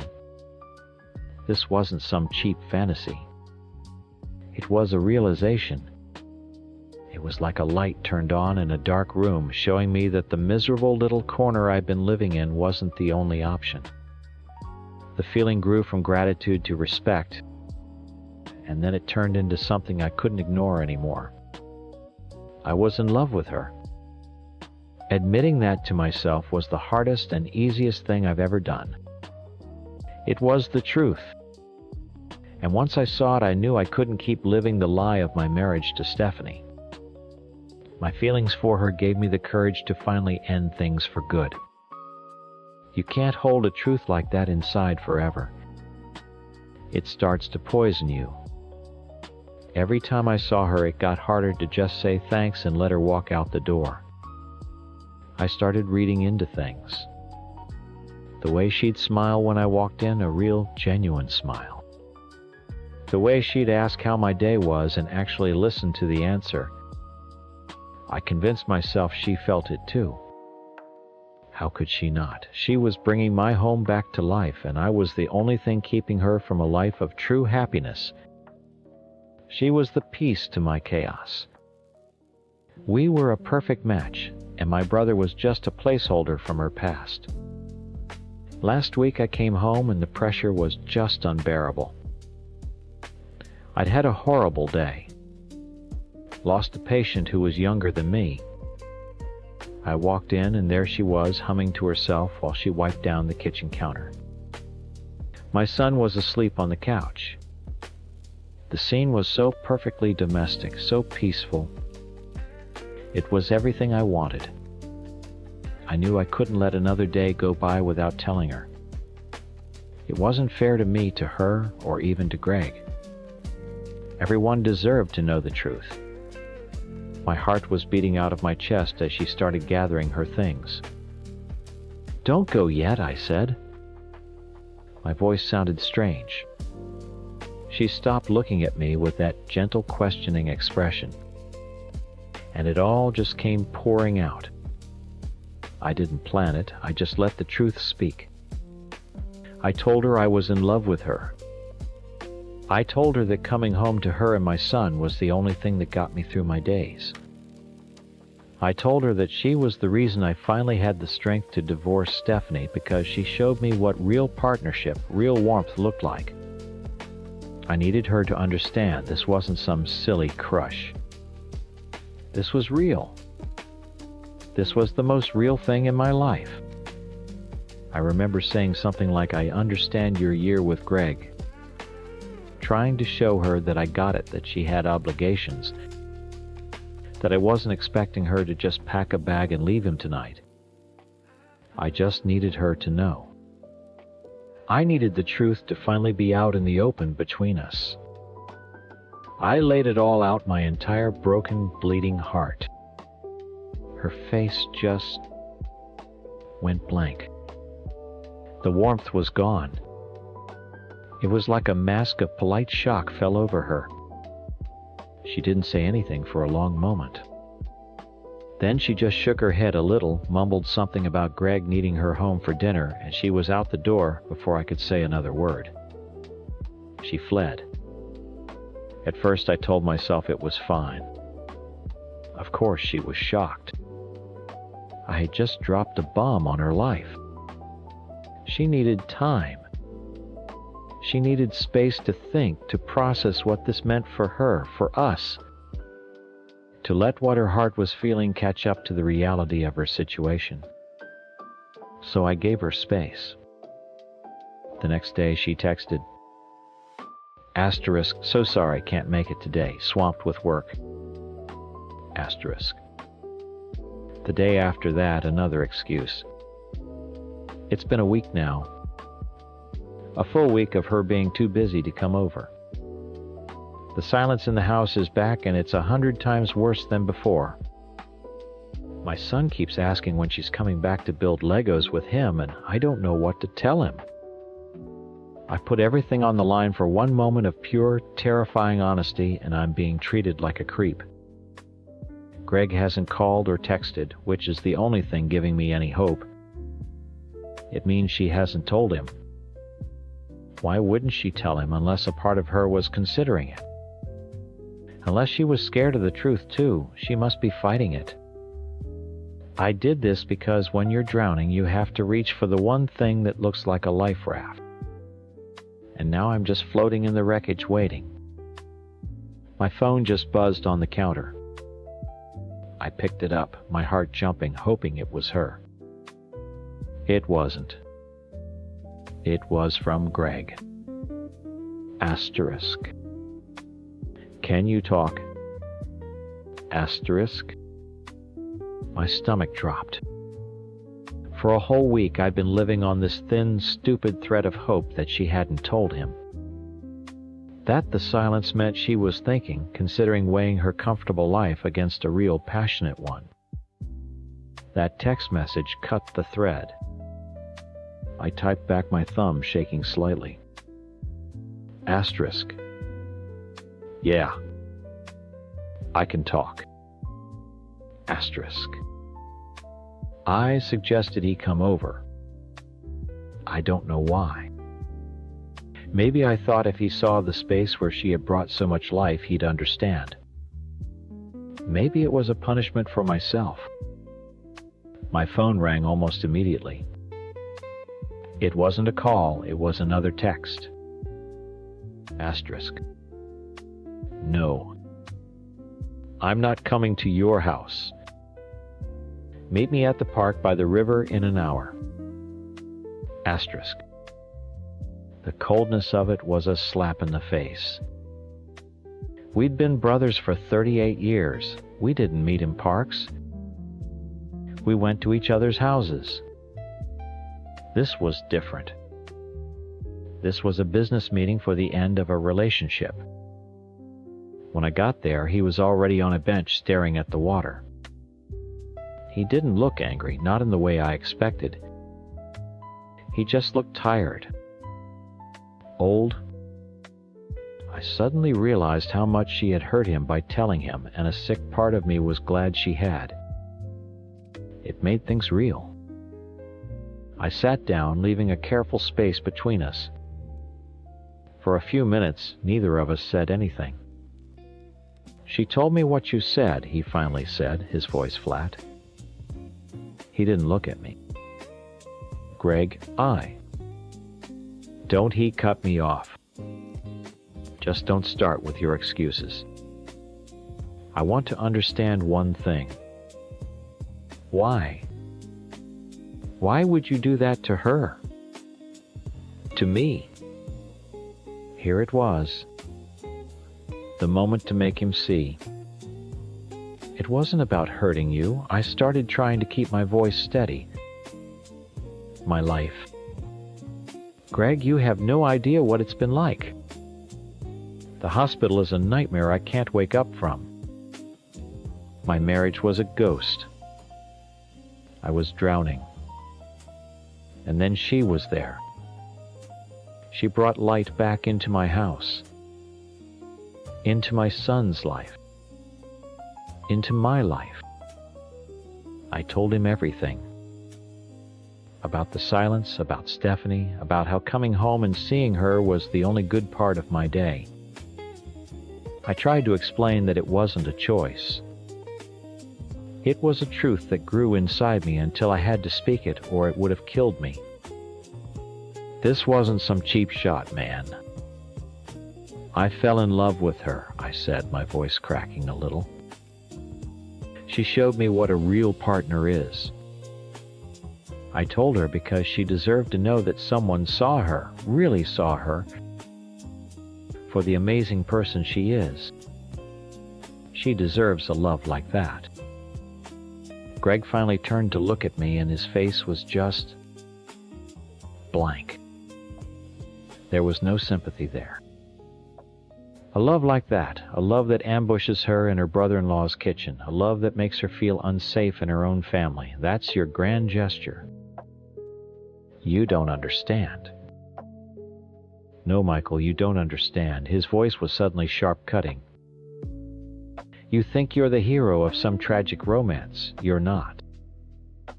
You're just a sad, lonely man who decided to blow up my life because you couldn't handle your own. Every word was a punch. She's been a wreck all week, he went on, his voice low and furious now. She feels violated. She keeps asking me what she did wrong, what signals she gave off to make you think that was okay. You didn't see a lifeline. You saw a woman being kind to your kid, and you built a whole fantasy around it because you're too much of a coward to fix your own life.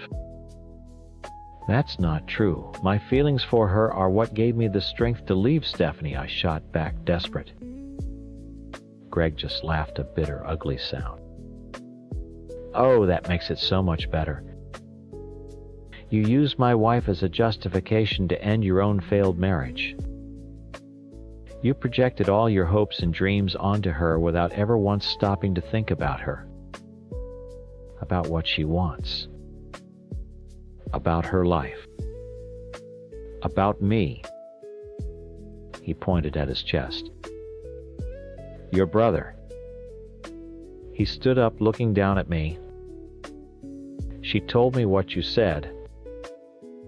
I understand your year with Greg. What the hell does that even mean? You think our marriage is just some placeholder? You think you know anything about us? You know nothing? You saw what you wanted to see? I had nothing to say. He was twisting it all, making it ugly. He wasn't seeing the purity of it, the honesty. We're done, Michael, he said. The words hung in the air. Don't call me. Don't call her. You're not to come to our house. I don't want you anywhere near my wife.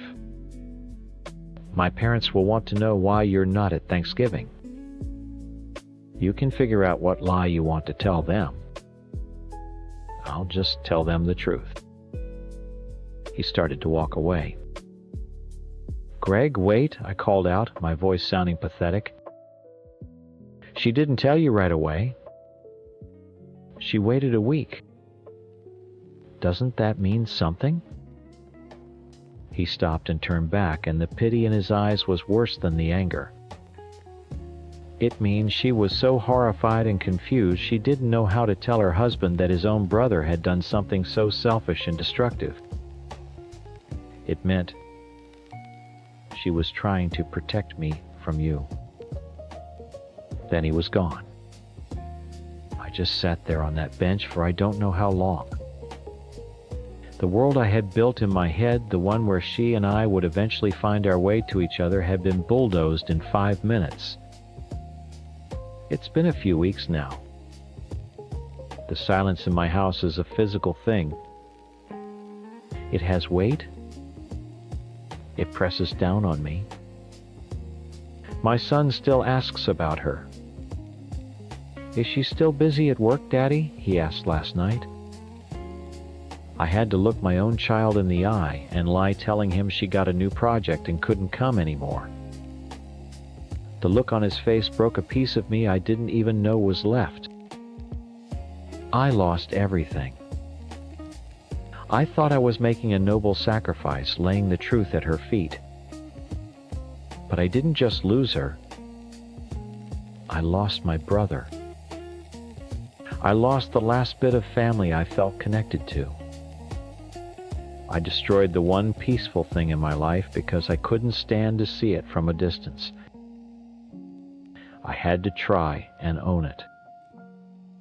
I know I'm supposed to feel guilty. I know I'm supposed to see myself as the villain they think I am. And sometimes in the middle of the night I do. But mostly I just feel angry. Angry that she wasn't brave enough. Angry that Greg couldn't see past his own pride. I showed her a door to a better life, a life of real passion, and she was too scared to even look through it. I was drowning and I reached for the life raft. It's not my fault they decided to chop it up for firewood. It's not my fault they chose to let me sink. Story 9. I saw what my husband wrote about me. I guess it's my turn. He painted a picture of a crazy, insecure wife who blew up our marriage over a silly experiment. The truth is, our marriage was already dead. He was just the last one to notice. For the first 6 years, we were a unit. We were that comfortable couple who orders pizza on a Tuesday and gains the same 10 pounds over the holidays. We had our first child, then our second, and we were in the trenches together. Then our son was born, and something in my husband just broke. He found the gym. And I don't mean he started going to the gym. I mean he times it like a religion. At first I was so proud. I loved that he was getting healthy and had a new hobby. I tried to make it our thing. I bought new workout clothes and went with him a few times, but I was clumsy and tired. I was still recovering from a difficult birth, and I just couldn't keep up. So I stopped. And that's when it became times his times world, and I became a problem he needed to fix. Every single conversation became about my diet or my sedentary lifestyle. He'd watch me eat a piece of toast and say something like, "You know that's just empty carbs." He wasn't trying to be mean. He genuinely thought he was helping. That was the worst part. He'd wrap his insults in concern. He'd say things like, "I'll love you no matter what size you are," but the tone was clear. I am a good man for putting up with you. I wasn't his wife anymore. I was his before and after picture that never got to the after. He was the star of this new life he was building, getting leaner and stronger every day, and I was just the frumpy mom he came home to. The breaking point was that dumb Instagram comment. He's right, I never thought he was cheating. But he posted a photo of himself lifting a crazy amount of weight, and the comments were all from his new gym friends. "Looking strong, bro, killing it," and then one from a woman. "Beast mode, you're an inspiration." When I saw it, my heart just sank. It was a stupid, tiny thing, but it was proof. Proof that he had this whole other life with this whole other group of people who saw him as this amazing, powerful man. And where was I? I was at home, covered in baby spit-up, feeling like I was shrinking while he was growing. I tried to explain it to him that night. I told him I felt left out, that I felt like a stranger in my own marriage. He didn't get it. He just got defensive, pulling up her profile to show me she was married. He completely missed the point. The point wasn't her. The point was that he was building a kingdom and I wasn't even allowed in the gates. That's when he came up with his brilliant idea. He was sitting on the edge of the bed with a smug, patient look on his face like a therapist talking to a difficult child. He said we should both make Tinder profiles.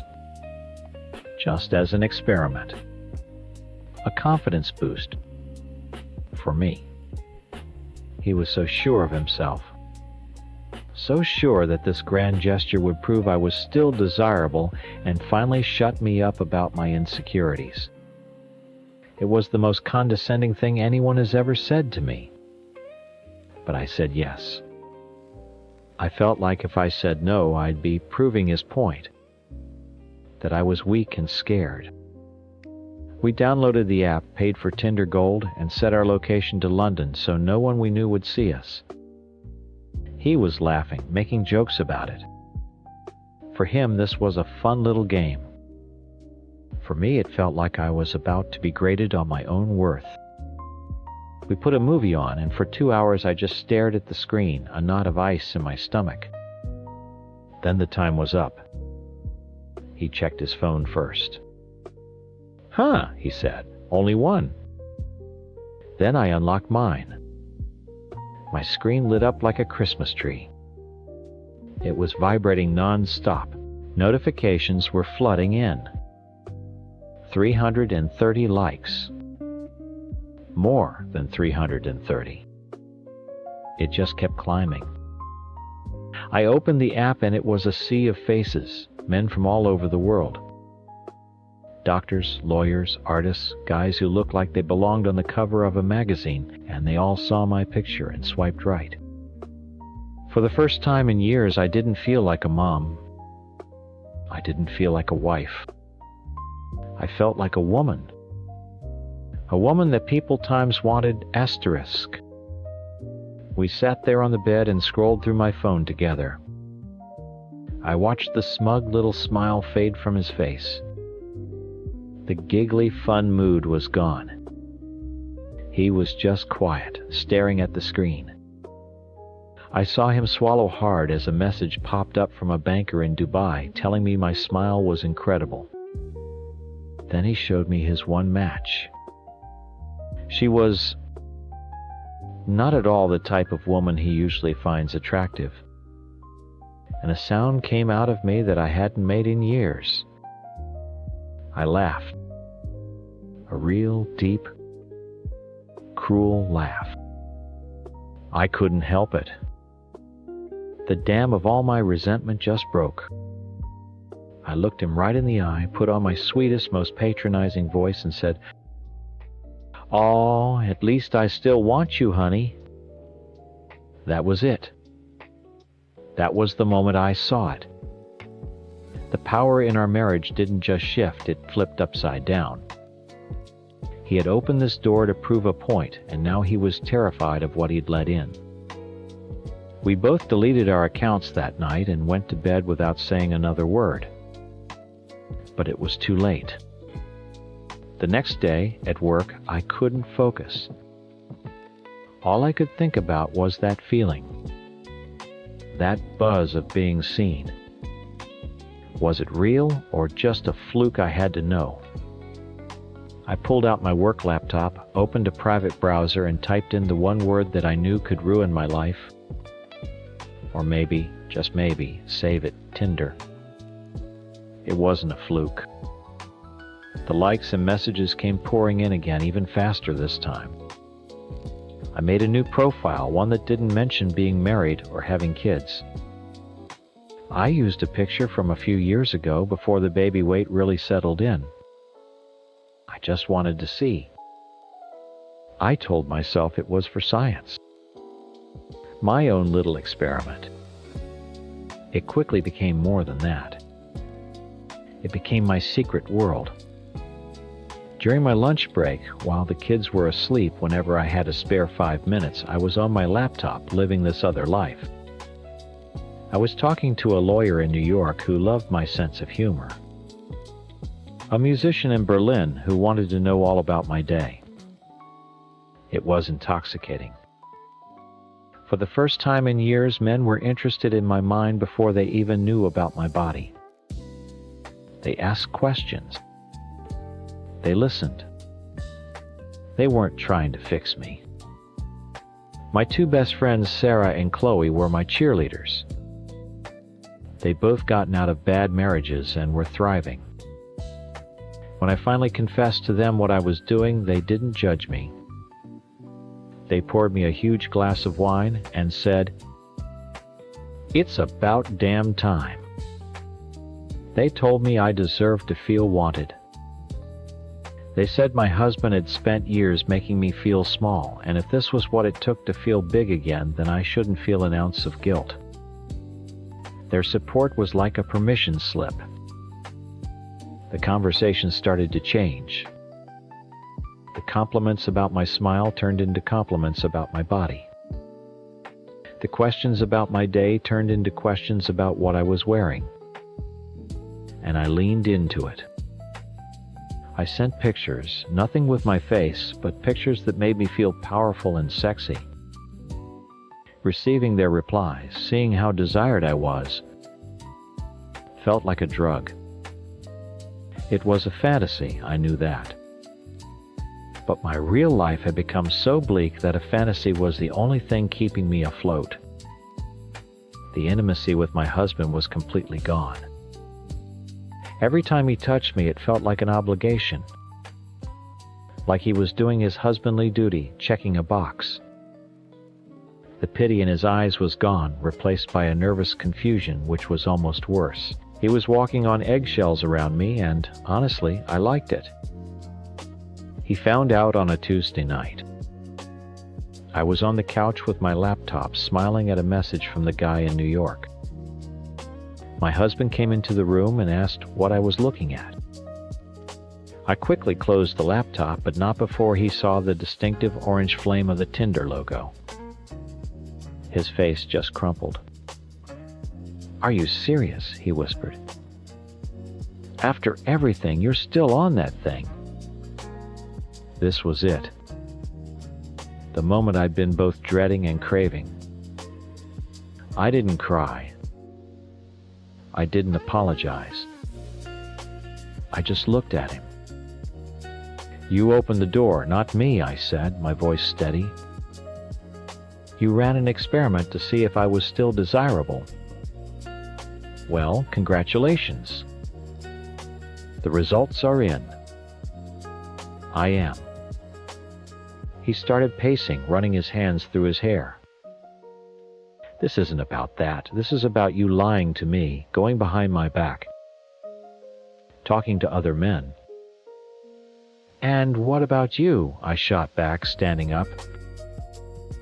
"What about you spending years making me feel like garbage, like a project you had to work on? You can't just break someone's self-esteem and then get angry when they find a way to build it back up." By cheating, he yelled. "This is how you fix things. By sexting strangers." "I haven't done anything, not really," I said, and it was true. It was all just words and pictures on a screen. But maybe we should. Both of us. He stopped pacing and stared at me, confused. "What are you talking about?" And that's when I said it. "I think we should have an open marriage." The words hung in the air between us, heavy and cold. I tried to explain it. I told him he was the one who was obsessed with looks, with the gym, with all those fit women who admired him. I was giving him a pass, a way for us to both get what we wanted without the lies. I was trying to make it sound like a logical, modern solution. But he saw right through it. He just shook his head, a look of complete and utter defeat on his face. "So, this is it," he said, his voice cracking. "This is how you end it.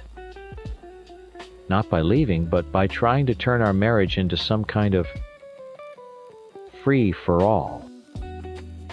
He looked at me like he'd never seen me before. "I don't even know who you are anymore." "I'm the woman you created," I told him. And I meant it. We've been living in a state of limbo ever since. He sleeps in the guest room.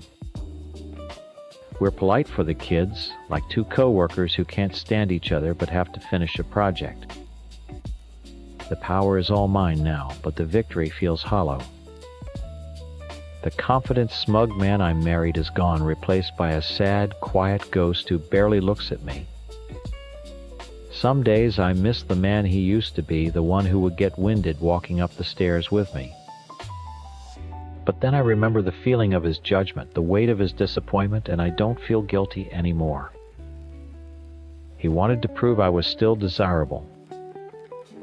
He thought it would be a quick fix, a little ego boost that would make me quiet and compliant again. He thought he could control the outcome.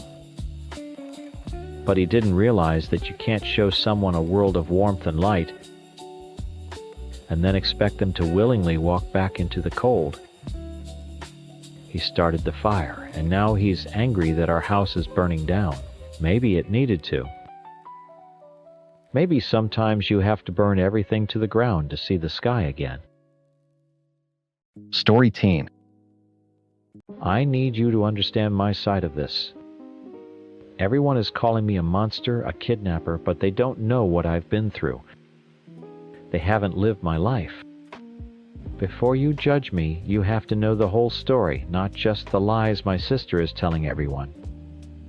My husband and I have been trying for a big family since we got married. I have a beautiful daughter, Amelia, who is 4 now. She is my entire world, my miracle. But she was supposed to be a big sister. Many, many times. I've been pregnant 18 times in my life. 16 of those babies are gone. 14 of them I never even got to hold. They were just gone. A phantom limb I'll feel for the rest of my life. But 2 of them, 2 little boys I held my son Michael for 6 hours before his lungs gave out. I held my son David for 2 days. I watched them take their first and last breaths. Do you have any idea what that does to a person? My body is a wasteland of broken promises. My home is so quiet it screams. Every time I look at Amelia playing by herself, my heart physically breaks for the brothers and sisters she'll never know. Then last year, a miracle happened. My little sister Sarah called me. She's only 21, still a kid herself, and has always been loud about how she never wanted children. She's all about her art school and her weird friends. So when she told me she was pregnant, I was shocked. And then she said the words that changed everything. It's twins. It was like the clouds parted and a beam of light hit me. It was so clear. This was it. This was the universe or God or whatever finally making things right. It wasn't an accident. It was a solution. She had 2. One for her, one for me. It was perfect. She was never meant to be a mother to 2 babies, not when I was suffering so much. She was chosen to be the vessel to carry my child to me. My mom saw it right away too. She called me the second she got off the phone with Sarah and said, "This is our answer. This is how we heal our family." We decided to talk to her together. We took her out to a nice cafe and gently explained the situation. Mom did most of the talking. She told Sarah what a beautiful gift this was, how she could finally do something selfless and meaningful with her life by fixing our broken family. We weren't asking for both, of course. Just one. It was only fair. She could have one and I could have the one I was owed. Sarah just stared at us. I'll never forget the look on her face. It was pure disgust. "Are you out of your minds?" she said. "Hell no, they're my babies." Her words felt like a physical slap. How could she be so selfish, so blind? This wasn't about her. This was about a cosmic wrong being made right. We tried to reason with her, but she just got colder and angrier. She accused us of being insane. I started crying, begging her to understand the years of pain I'd lived through, but she wouldn't listen. I thought she just needed time. I sent her text explaining how much this meant to me, how she was a hero for doing this.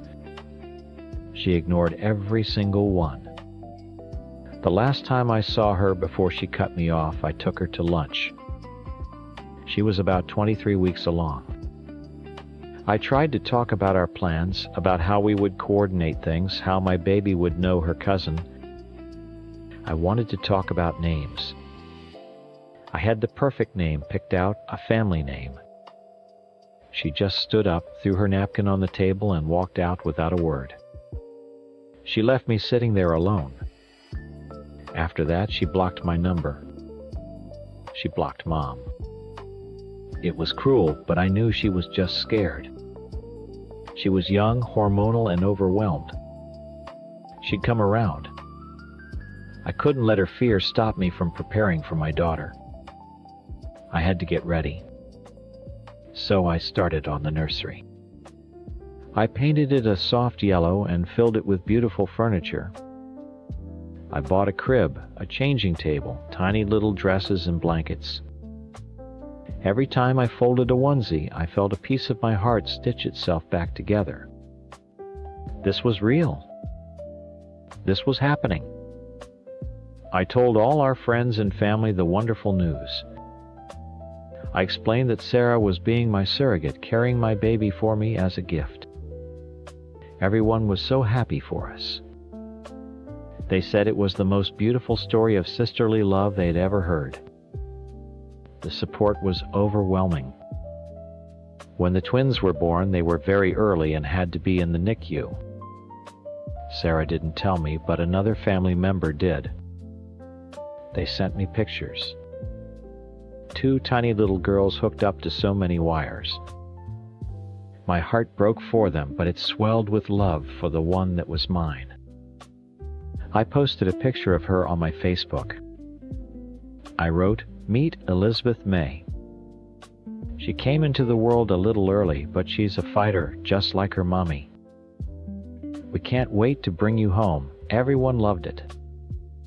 Hundreds of likes, comments full of congratulations. I was finally getting my happy ending. For months I updated everyone on Elizabeth's progress in the NICU using the photos I was getting from my aunt. I was building a world for her, a welcome party waiting for her to come home. Now they're finally strong enough to be discharged soon. My whole life is about to begin. I was just sitting in Elizabeth's nursery this morning, rocking in the chair and imagining holding her when my phone buzzed. It was a text from a number I didn't recognize. My heart stopped when I read the preview on my lock screen. It was from Sarah. The message was blunt. Cruel.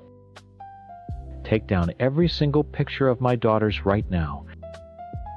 Stop telling people Elizabeth is yours. You are sick and you need help. If you ever come near me or my babies, I will call the police. I read it 10 times, the words blurring through my tears. My own sister. How could she be so hateful? After everything I had done to prepare a loving home for her child, times my times, child. This is the thanks I get. She was the one who was sick.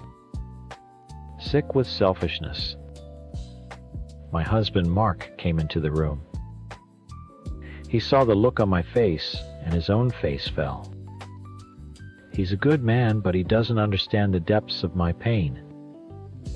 He never will. What's wrong? He asked, already looking tired. I showed him the phone. He read it and sighed, rubbing his forehead. Okay, honey. Maybe you should just take the post down for a little while. Just until she calms down. She needs to calm down, I shrieked. She's trying to steal my baby Mark. After I've already announced her to the world, what am I supposed to tell people, that it was all a joke? Before he could answer, there was a loud, angry knock at the front door. My heart hammered against my ribs. I knew who it was. I just knew it. Mark opened the door, and there she was. Sarah, my little sister, with a face like thunder. She didn't even look at Mark. Her eyes were locked on me. You have 5 minutes to take down every lie you've posted online, she said, her voice shaking with rage. Then you are going to post an apology explaining that you are mentally unwell and that you lied. I will do no such thing, I said, my voice dangerously calm. Elizabeth is my daughter. You were just the carrier. Sarah let out a sound that was half laugh, half sob. She pushed past Mark and stormed into my house. Where is it? She demanded, looking around wildly. Where's the crazy shrine you built? And then she saw it. The hallway that leads to the spare rooms. The door to the nursery was slightly ajar. She walked towards it like she was in a trance. I didn't try to stop her. I wanted her to see it. I wanted her to see how much I loved this baby, how real this was. She pushed the door open and just stood there, staring at the soft yellow walls, the white crib with the mobile of little lambs spinning gently above it, the changing table with diapers neatly stacked, the bookshelf filled with stories I couldn't wait to read to her. She turned around slowly, her eyes wide, with a horror that I couldn't understand. "You are out of your mind," she whispered. It was quiet, but it hit me harder than if she'd screamed. "You're a monster." "I'm a mother," I cried, the tears finally breaking free. "I'm the mother who has buried 2 children. I'm the mother who has lost 16 babies. The universe owes me this child. You have 2. You can spare 1. It's not that hard to understand." "They are not objects you can trade," she screamed, her voice finally cracking. "They are human beings and they are both mine. My body carried them. I went through hell to bring them into this world. They are my daughters Clara and Rose, not Elizabeth." My mom showed up then. I'd called her as soon as Sarah started banging on the door. She rushed in and immediately put her arms around me. "Sarah, stop this," Mom said, glaring at her. "You are ripping this family apart. Look what you're doing to your sister." "Look what I'm doing," Sarah asked, gesturing around the nursery. "She is delusional, and you are encouraging her. Both of you need professional help." She pulled out her phone. "I'm not kidding. I have a lawyer, and I'm getting a restraining order. You will never see my children. Ever." That's when I snapped. The thought of another child being taken from me, of this one perfect, beautiful gift being snatched away, I couldn't bear it. I lunged for her phone, for anything. I just wanted to make her stop. Mark grabbed me from behind, holding my arms. I was sobbing, screaming at her that she was a thief, a baby snatcher, that she was ruining my life. She just looked at me with cold, dead eyes. There was no love there. No sisterly connection, just disgust. She turned and walked out of the house, out of my life, taking my daughter's future with her. The aftermath was a storm. Sarah did exactly what she said she would. She took screenshots of all my Facebook posts, the pictures of Elizabeth, my heartfelt updates, all the congratulations from our friends and family, and she sent them out in a mass message to everyone we knew. She wrote a long explanation, painting me as a crazy, obsessed kidnapper who was stalking her and her newborns. My phone started blowing up. First came the confused messages. "What is Sarah talking about? Is this a joke?" Then, as the reality of her story set in, the tone changed. The support I had felt for months evaporated in a single afternoon. People who had called me strong and deserving were now calling me unhinged. They accused me of lying, of manipulating them. They took her side. Every single one of them. My beautiful story was torn to shreds. The world I had carefully built for my daughter was a pile of rubble. Mark tried to talk to me, begging me to get help, to see a doctor. He said he was worried I was a danger to myself. I saw it for what it was. He was taking her side too. He didn't believe me either. A week later, the papers came, a temporary restraining order. I was legally forbidden from contacting my sister or coming within 500 feet of her or her children.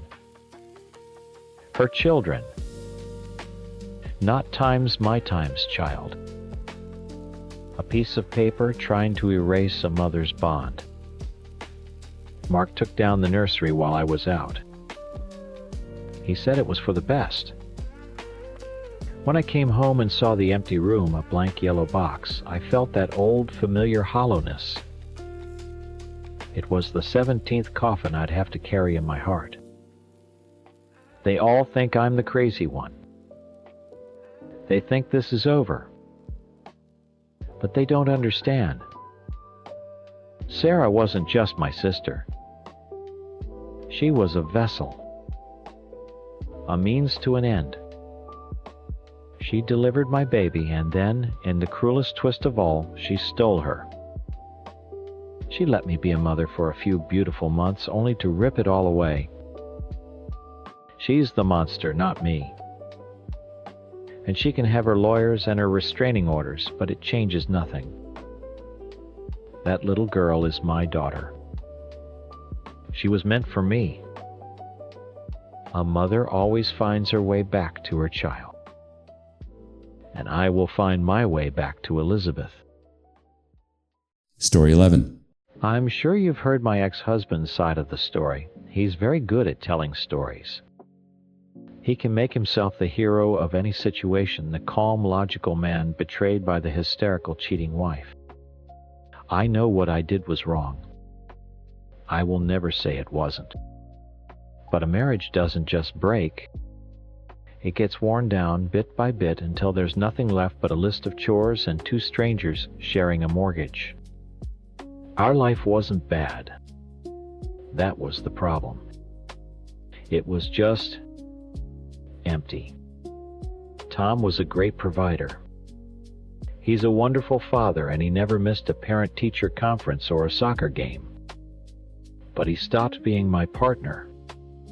He became my co-manager in the business of running our family. Our conversations were about logistics, who was picking up which kid, what needed to be fixed in the house, the plan for the weekend barbecue with his parents. I was the chief operating officer of our household. I managed the schedules, the meals, the social calendar. It was a full-time job on top of my actual full-time job, and I was good at it. But somewhere in all that managing, I disappeared. I wasn't a woman he wanted anymore. I was a system that was running smoothly. I tried to tell him.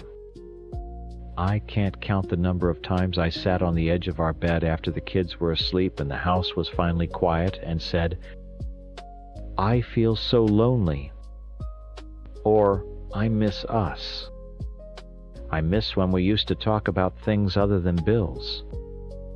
He would look up from his laptop confused, like I just introduced a variable he hadn't accounted for. His solution wasn't to hold me or talk to me or plan a surprise date. His solution was to research. He went on Amazon and ordered books. Books with titles like Times, the 7 Principles for Making Marriage Work Times, and Times Mating in Captivity, **. He left them on my nightstand as if our lack of intimacy was a leaky faucet that could be fixed with the right instruction manual. He'd read a chapter and then try to schedule sex like it was an agenda item. It was clinical. It was his way of trying to fix me to solve the problem of his unhappy wife. He never seemed to understand that I didn't want a project manager. I wanted a husband who actually saw me. And then there was Mark, my boss. It didn't start as anything scandalous. Mark saw me. At work, I wasn't just a mom or a wife. I was a professional with ideas and ambition. He'd ask my opinion on a big project and actually listen to the answer. Our lunches were filled with talk about the industry, about our frustrations, about our goals. He saw my mind first. He admired my work ethic. For the first time in years, I felt like a whole person, not just a collection of roles I was supposed to play. The friendship became the one place I could breathe. It was the one place I felt visible. And the loneliness at home was like a huge dark pit. Mark's attention was a light. I knew I was getting too close to the edge, but I was so desperate for warmth. The affair wasn't a plan. It was a collapse. One night after a brutal week at home and a huge success at work, we were the last two in the office celebrating a deal we'd closed. The conversation turned personal. I told him how invisible I felt. He told me he thought I was the most powerful, brilliant woman he'd ever met. And I just broke. It was a line I swore I would never, ever cross. But I did. For 2 years, I lived two lives. There was my home life where I was mom and household manager, making sure everything ran perfectly so no one would look too closely. And then there was my other life, a secret stolen world where I was a desired, intelligent woman. The lies were awful. They were a constant weight in my stomach. I wasn't trying to destroy my family. I swear I was just trying to survive the crushing emptiness of my life. I thought if I could just have this one thing for myself, this one place where I felt alive, I could keep everything else together. Tom must have sensed something was off, but his approach was exactly what I expected. He didn't try to get closer to me. He became a detective. He started making comments about how much I was on my phone. He'd ask who I was, texting his voice casual but his eyes sharp. Once he tried to grab my phone, laughing it off as a joke, but his fingers were tight. It felt like such a violation. He hadn't looked at times, really looked into my eyes to see how I was feeling in years. But he was more than willing to look through my private messages. He wasn't looking for his wife. He was looking for a problem to solve, a betrayal to confirm, so he could finally have an enemy to fight instead of a marriage to fix. I became more careful. I deleted messages. I kept my phone with me at all times. The stress was eating me alive, but I couldn't stop. I was in too deep. The weekends were the hardest. I'd paint on a smile for family outings, feeling like a complete fraud while Tom watched me with that cold, calculating look in his eyes. He stopped buying books and started watching me. Then last week I got careless. I had a second phone, a cheap one, mostly for work, but it's where Mark and I talked the most. It was an old one, and the battery life was terrible. I came home late from the office, exhausted, and plugged it in to charge in the kitchen, completely forgetting about it. I went upstairs, took a shower, and got ready for bed, my mind a million miles away. When I came back down for a glass of water, the kitchen was dark, except for the light from the hallway. Tom was standing there by the counter, perfectly still. He wasn't looking at me. He was looking down at something in his hand. It was the phone, its screen lit up. He held it like it was evidence. He didn't say a word, but in that awful, deafening silence I knew my two worlds were about to collide. How long? His voice was flat. Not angry, not hurt. Just empty. It was so much worse than yelling. I couldn't speak. My throat closed up. All the lies I had practiced, all the excuses I had ready, they all just evaporated. He was holding my whole secret life in his hand. I recovered the texts, Sarah. All of them. From months ago. I just needed to be sure. He set the phone down on the counter with a quiet click. 2 years. You've been lying to me for 2 years. I finally found my voice, but it was just a whisper. Tom, I can explain. Can you? He asked, still not looking at me. He just stared at the phone. Can you explain it in a way that makes sense, because I've been trying? For weeks. I thought maybe I was going crazy. But it turns out the logical explanation was the right one. He was treating it like an equation he'd finally solved. There was no emotion, just the cold satisfaction of being right. All I wanted was for him to scream at me, to cry, to throw something. Anything but this. This terrifying calm. He walked past me and went upstairs without another word. I heard our bedroom door click shut. I stood alone in the dark kitchen for what felt like hours, shaking. The next few days were a living hell.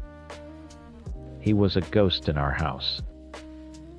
He spoke to the kids normally, but he looked right through me. He slept in the guest room. I tried to talk to him, to apologize, to beg. He'd just shake his head and say, "We'll talk when I'm ready." But he wasn't getting ready to talk. He was getting ready for war. I found out later he'd been talking to someone else the whole time, Mark's wife Laura. They were comparing notes, building a case. My desperate attempts to connect were just noise to him while he was busy plotting my execution. The following weekend, I was supposed to meet Mark at a hotel downtown. It wasn't what it sounds like. It wasn't a romantic getaway. It was a meeting to end things. I was sick with guilt and fear, and I knew I had to break it off. I had to try to save my family. I walked into the lobby, my heart pounding, looking for Mark. Instead, I saw Tom. He was standing by the check-in desk, and he wasn't alone. Next to him was a man in a sheriff's uniform. For a second, my brain just stopped working. I couldn't process it. Tom looked at me, and his face was made of stone. He nodded at the sheriff, who took a step forward. "Are you Sarah?" the officer asked. I nodded, my mouth too dry to speak. He handed me a thick envelope. I just stared at it. It didn't feel real. People were watching. The receptionist, a couple waiting for the elevator. My private, personal hell was being staged for an audience. "Tom, please," I choked out tears, instantly blurring my vision. "What is this? Can we please just go home and talk?" "There's nothing to talk about," he said, his voice loud enough for everyone to hear. "I think this is pretty clear. He didn't just want to divorce me. He wanted to humiliate me. He wanted to break me in the most public way possible. That cold, calculating man who researched our marriage problems in books had researched the perfect way to destroy me, too. My affair was wrong, a terrible mistake born of loneliness. His revenge was cruel, a deliberate act designed to inflict the maximum amount of pain. In that moment, the man I had loved for 15 years became a stranger. A monster. The aftermath was a blur. I drove home, I don't even remember how, and collapsed. The next day, I resigned from my job. I couldn't face Mark, I couldn't face my colleagues. My entire world had been demolished. The first thing I did was find a therapist. I poured everything out, the loneliness, the affair, the public humiliation. She helped me see my own failings without letting me drown in shame.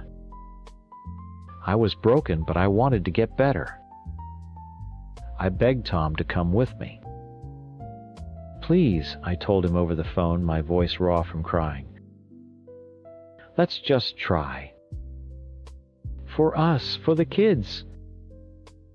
I even bought a new copy of that stupid Times Mating in Captivity Times book he'd once left on my nightstand. A pathetic, desperate peace offering. No was all, he said. It's too late for that. Of course it was. He didn't want to fix anything. He had already won. The divorce went through quickly. He was organized, efficient, It was like closing a business deal. I moved into a small, sterile apartment that smelled like new paint. The silence was the worst part. For years, I had craved a moment to myself, and now I was drowning in it. About a month after I moved out, a friend called. She was hesitant. "I don't know if I should be telling you this," she started, "but I saw Tom today. At the farmer's market." "Okay," I said, my stomach twisting. He wasn't alone. He was with a woman. And the kids? They looked like a family.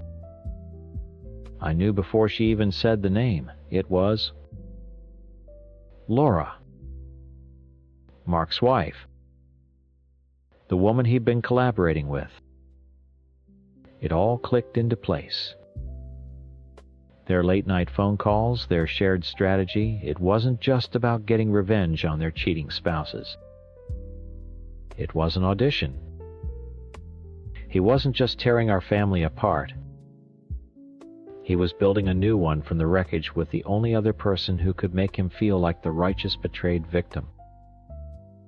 He didn't just move on. He moved into a life that was a mirror image of the one we'd had, just with a different wife.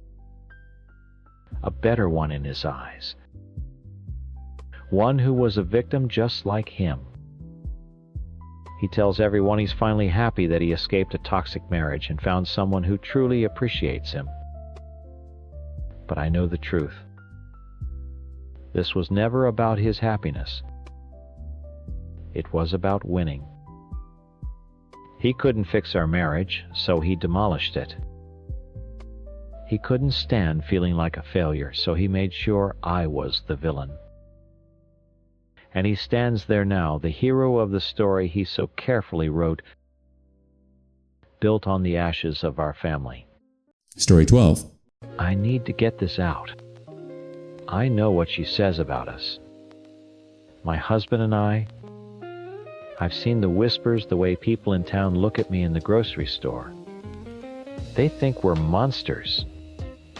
They think we threw our own daughter out into the cold. But they don't know. They don't know what it's like to see your child, your beautiful, brilliant child, standing on the edge of a cliff ready to jump and smiling while she does it. We gave her everything. I'm not saying that to sound spoiled, I'm saying it as a fact. We weren't rich, but she had a warm home, good food, new clothes for school every year. We paid for tutors. When she struggled in math, we drove her to every soccer practice. We clapped the loudest at her school plays. We had a plan. It was a good plan. She was smart. She was going to go to college. She wanted to be a teacher. We had brochures from state universities covering the coffee table. Her whole life was this bright, shining path right in front of her.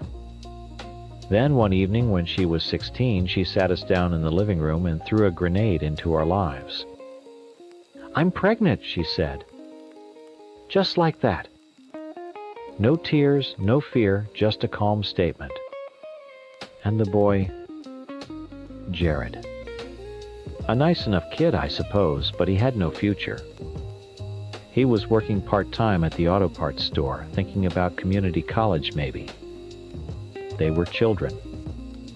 My husband and I just stared at her. It felt like the air had been sucked out of the room. Every dream we had for her, every sacrifice we'd made, just evaporated. We saw her future, and it wasn't college dorms and a teaching degree. It was welfare checks, stained t-shirts, and the exhausted look of a parent who was still a child themselves. We tried to talk to her, to be rational. We talked about options. Not because we're evil, but because we wanted to hand her back her future. We wanted to give her a chance to be a kid for a few more years, to not let one mistake derail everything. She looked at us like we'd suggested murder. She called us cruel. She said she was keeping the baby and she and Jared were going to make it work. It was a fantasy. A childish, dangerous fantasy. We knew what would happen. We'd seen it before with girls in our town. The boy leaves, the girl drops out of school, and she spends the rest of her life struggling. We couldn't let that happen. We had to do something drastic. We had to show her what real life looked like. So we gave her an ultimatum. If she was adult enough to have a baby, she was adult enough to support it. If she wouldn't consider her options, she couldn't stay under our roof and pretend to be a child. We told her to leave. My God, that was the hardest thing I've ever done. I cried for a week straight after she walked out that door. We thought we prayed that a week or two out in the real world would shock her into understanding. We thought she'd come home. She didn't. She went to live with Jared and his parents. For a little while, we thought maybe, just maybe, this could work. At least she wasn't on the street. But then we started to hear things. This is a small town. People talk. A friend of mine who works at the clinic mentioned that Jared's older brother was back in town fresh out of rehab for heroin. He was living in that same house with our pregnant daughter. My husband and I went into a panic. We started asking questions quietly.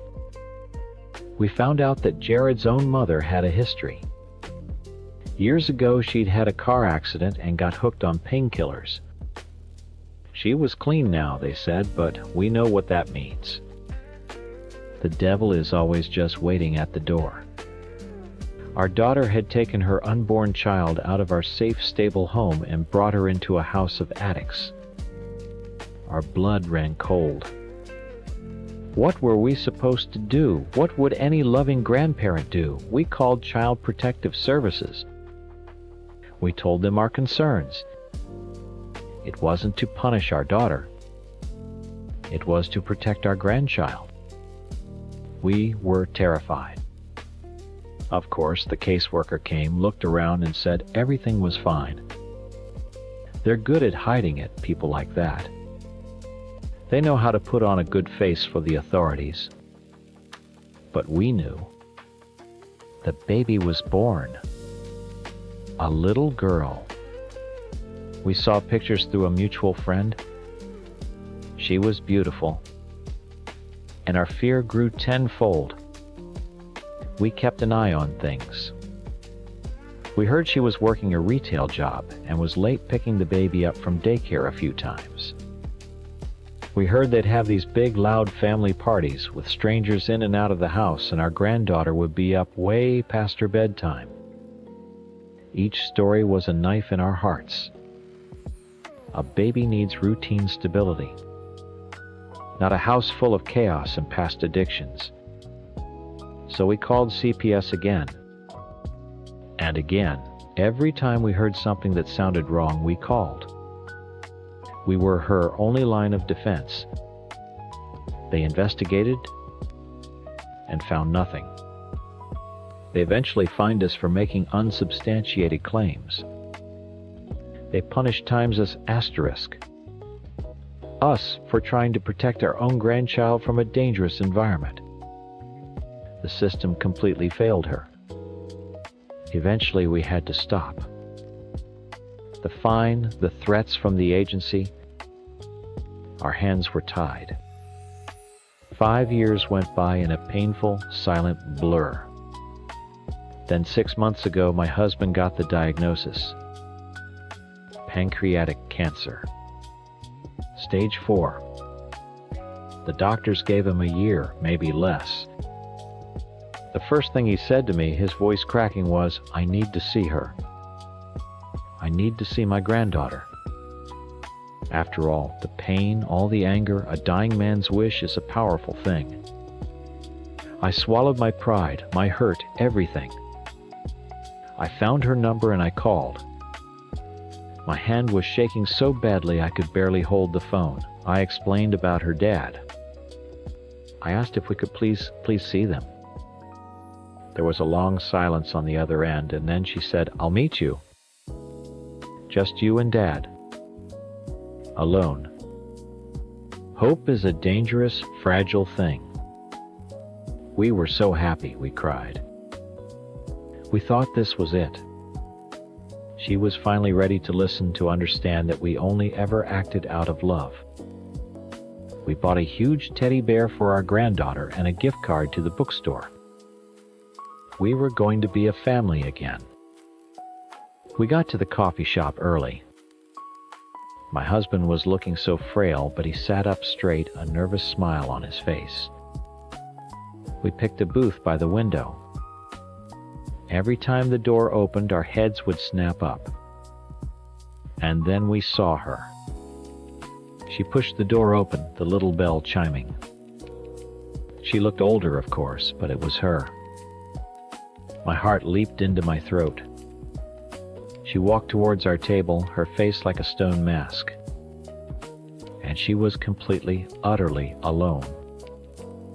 My husband reached a shaky hand across the table, trying to take hers, but she pulled back just enough that he missed. The gesture hung in the air between us, a pathetic failed attempt at connection. "Honey," he started, his voice thin, papery. We wanted to explain. She didn't say a word. Just stared at us with those flat, empty eyes. It was like looking at a stranger. "We were so scared for you," I jumped in my voice, probably too loud for the quiet coffee shop. "You were just a baby yourself.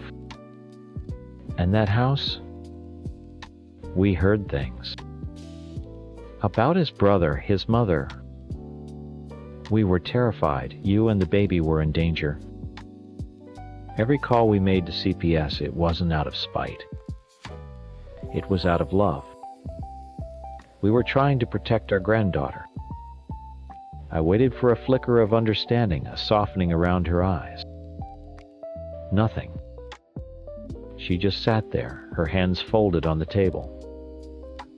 "Protect her," she finally said, her voice so low and steady it was chilling. "You mean terrorize us? Do you have any idea what that was like, to live in constant fear that a social worker would show up at our door because my own mother reported a messy living room she'd only heard about? Third hand, to have my daughter's daycare providers look at me with suspicion, Jared's. Parents took me in when you threw me out. They loved me. They gave me a home. And you repaid them by trying to have their grandchild taken away." "They were addicts," I said, my voice rising. "We couldn't let our grandchild be raised in that kind of environment." "Jared's brother was in recovery," she said, her voice never changing its calm, even tone. It was infuriating. "He was working the steps, going to meetings. He was the kindest uncle to my daughter. And Jared's mom, her history with pills, meant she was the first person to talk to me about postpartum depression. She was my biggest support. They were a family. A real one. They knew what it meant to struggle and to help each other. You wouldn't know anything about that." Every word was a slap. She was twisting everything, rewriting history to make us the villains and them the saints. "We were trying to do what was right," my husband whispered, looking defeated. "We may have done it wrong, but our hearts were in the right place. We love you." "No," she said, and that one word cut deeper than a knife. "You don't love me. You love the idea of me you had in your head. The daughter who went to college and did everything you planned. You couldn't handle the one who made her own choices." She looked directly at me. "You didn't want to protect my daughter. You wanted to be proven right. You wanted me to fail so I'd come crawling back and admit you knew best." The accusation was so monstrous, so unbelievably unfair that I couldn't even speak. I just shook my head, tears burning in my eyes. Then she did something I will never forget. She reached into her purse and pulled out a small stack of cash held together with a paperclip. She slid it across the table. "What is this?" I asked, confused. "It's for the fine," she said. "The one you had to pay for harassing us through CPS. I wanted to pay you back. I don't want to owe you anything." My husband just slumped in his seat, all the fight gone out of him. The money sat there between us, an insult uglier than any word she could have said. It was blood money. "My daughter," she continued, standing up, "has 2 wonderful, loving, and supportive grandparents. She doesn't need any more." She looked at my husband, and for a second I thought I saw a crack in her composure. But then it was gone. "I'm sorry you're sick, Dad." "I truly am." "But you too. You burned this bridge. You doused it in gasoline and lit the match yourselves." She turned and walked out of the coffee shop. She didn't look back. The little bell on the door chimed and she was gone, leaving us sitting there in silence with a pile of cash, an unopened teddy bear, and the ruins of our family. We drove home without saying a word. My husband went straight to bed, and he didn't really get out of it much after that. It was like she had taken the last bit of his life force with her when she walked out that door. The hope was gone. He got quieter, more distant. He stopped talking about the future. He just faded. He died 4 months later. In his sleep, he never saw his daughter again. I am alone now. The house is so quiet. I spend my days trying to understand. How could a child be so cruel? How could she sit there in front of her dying father and choose her anger over a final moment of peace? Sometimes a friend will show me a picture of her on social media. She's smiling. Her daughter, my granddaughter, is 10 now. She has my husband's eyes. They look happy. And a bitter, angry part of me thinks times of course they look happy, asterisk. She got what she wanted. She cut us out, erased us, and built her perfect little life on top of our broken hearts. She will never understand that everything we did, every horrible, painful decision came from a place of desperate love. We saw a fire and we tried to pull her from it. She thinks we were the ones holding the match. She lays in the bed she made. No, we all do. And mine is a bed of heartbreak made by a child who refuses to understand what real love looks like.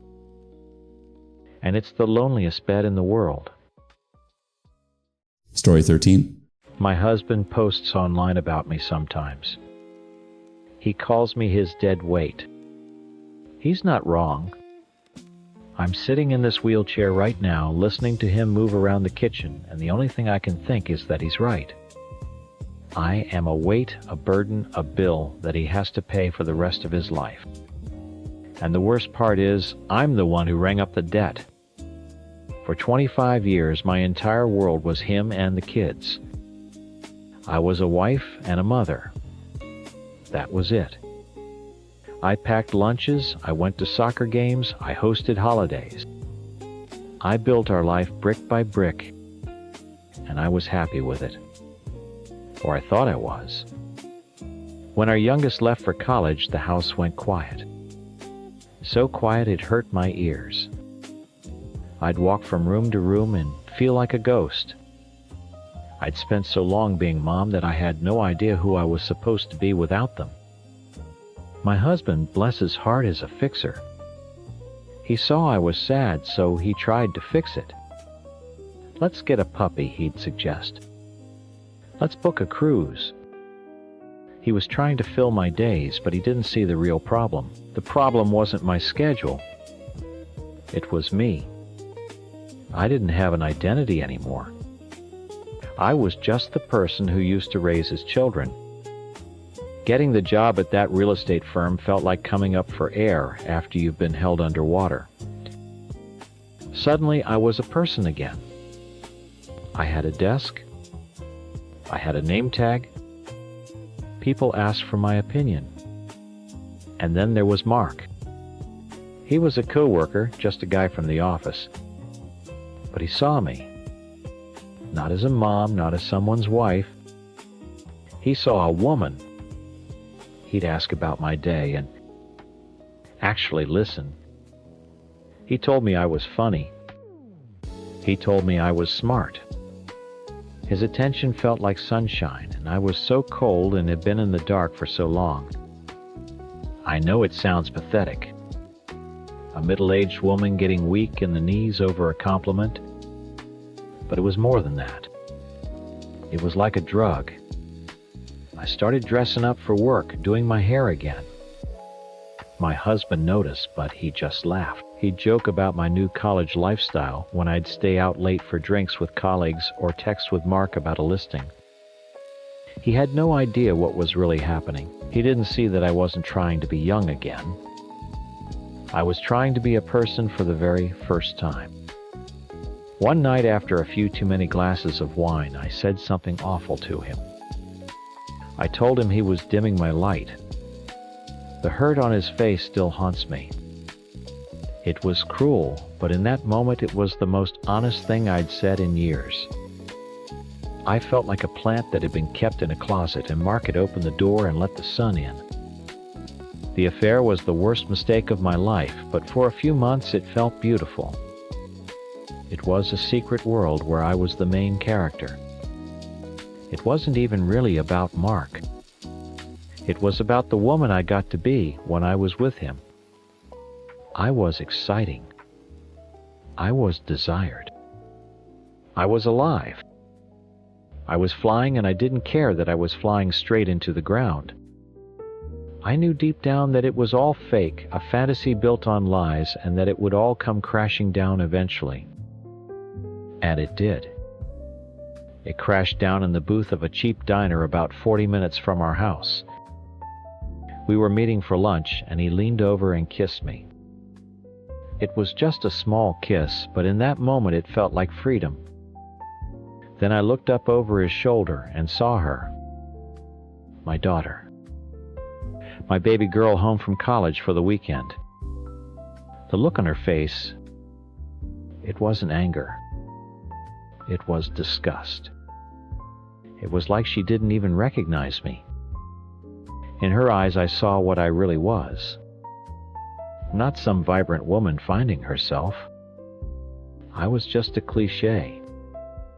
A selfish, cheating mother who was breaking her own child's heart.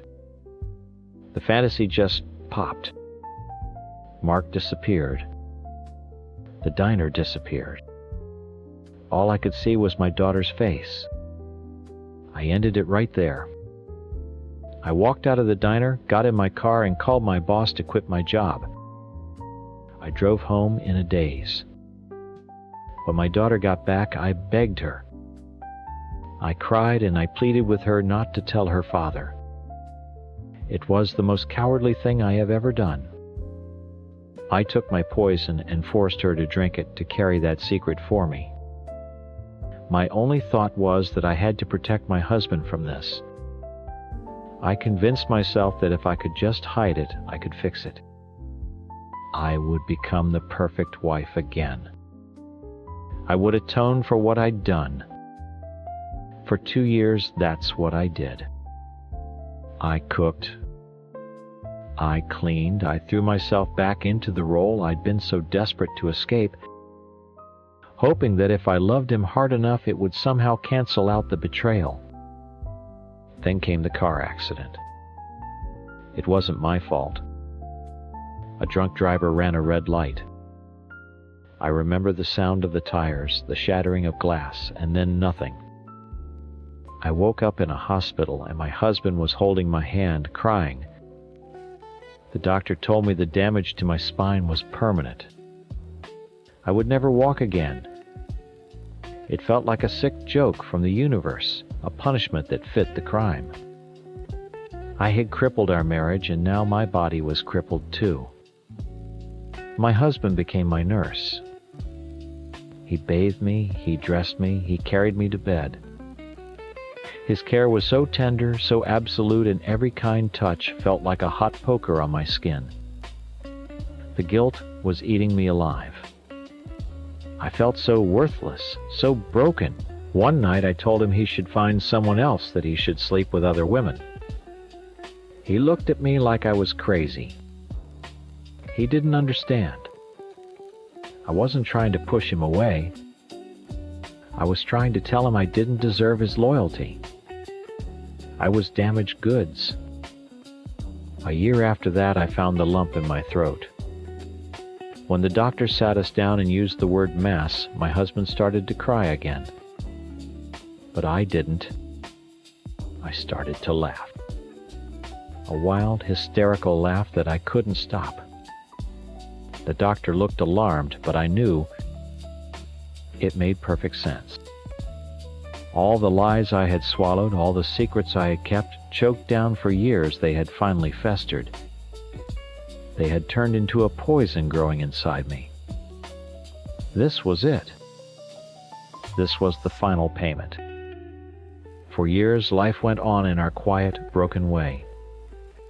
Him caring for me, me hating myself, and my daughter watching us both holding the truth like a grenade. I could see the toll it was taking on her. Tonight is our anniversary. He made a special dinner. My daughter came over. She's been drinking more than usual. She's quiet, staring into her wine glass. And then I see it. A look in her eyes I haven't seen since that day in the diner. The look of something shattering. She gets up from the table, her movements unsteady, and walks over to where her father is sitting on the couch. She takes a shaky breath, and I see the tears welling up in her eyes. I feel the air leave my own lungs. I know in that one heart-stopping second that my time is up. "Dad," she says, her voice thick and slurry, "I have to tell you something." My husband turns from the TV, a soft, tired smile on his face. The kind of smile he saves for her. "What's up, kiddo? You okay?" She shakes her head, a single tear tracing a path through her makeup. "No, I'm not okay. I haven't been okay for a long time." She points a trembling finger at me. At me, sitting in my stupid chair, unable to move, unable to run. Because of her. The air goes still. My husband's smile fades. He looks from our daughter's face to mine, his expression confused. "What's she talking about?" he asks me. I can't speak. The lump in my throat, the one the doctors are so worried about, feels like it's a living thing strangling me from the inside. "Ask her where she was," my daughter chokes out. "Ask her what she was doing when she was working at that real estate place. Before the accident." He turns back to me, his brow furrowed. "Honey, what is this?" And that's when my daughter finally says the words. The words she has carried for years. The words that have been my death sentence, just waiting to be read aloud. "She had an affair, Dad. I saw her. I saw her kissing him." The silence that follows is the loudest thing I have ever heard. It's a physical thing pressing in on my eardrums. My husband just stares at me. There's no anger yet, just a blank, uncomprehending look. He's trying to process it, trying to fit this new piece of information into the puzzle of our life, and it just won't fit. The picture he's known for 30 years is being ripped apart in front of him. "Is she telling the truth?" he asks. His voice is quiet, dangerously quiet. All I can do is nod. A tiny, pathetic movement of my head. But it's enough. I watch the understanding dawn on his face, and it's like watching a man die. The confusion drains away, replaced by a wave of pure, agonizing pain. He actually stumbles back a step like he's been physically struck.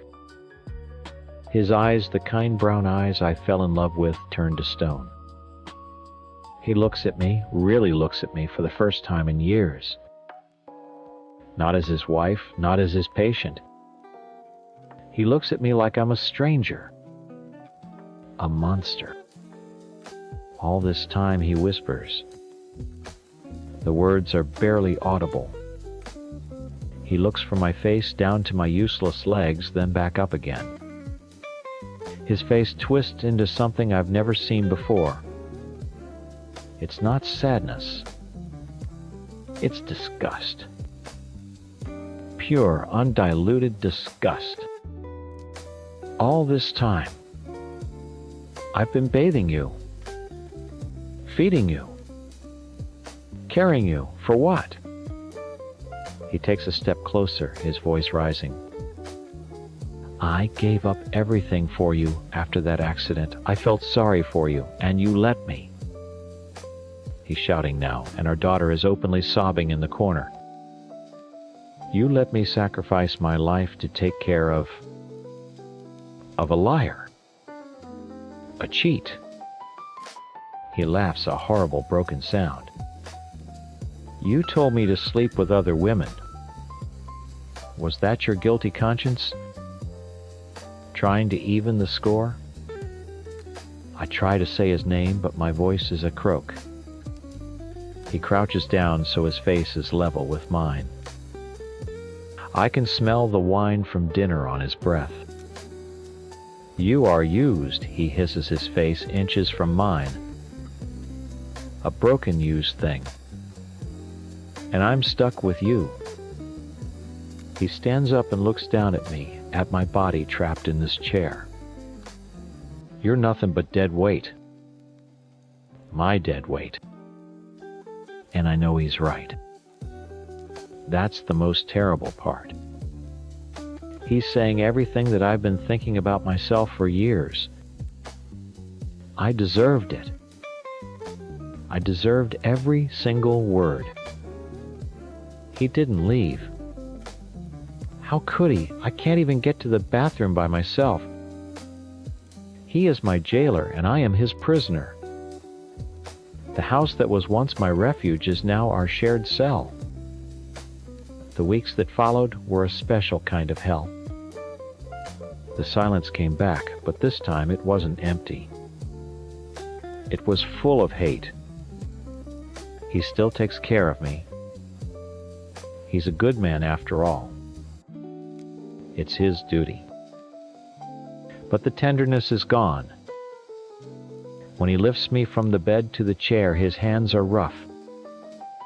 He doesn't look at me. His touch is clinical, the way a nurse would handle a patient they dislike. He prepares my meals, puts them on a tray in front of me, and walks away.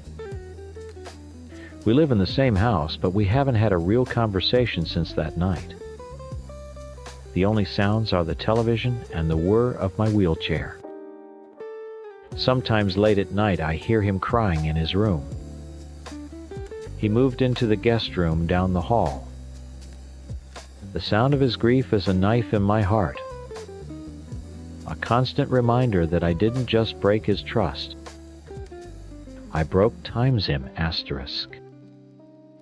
I murdered the happy, simple man he used to be, and I replaced him with this hollowed-out ghost who shares my address. My daughter tries to visit, but it's too hard. She looks at us at this quiet war zone, and the guilt overwhelms her.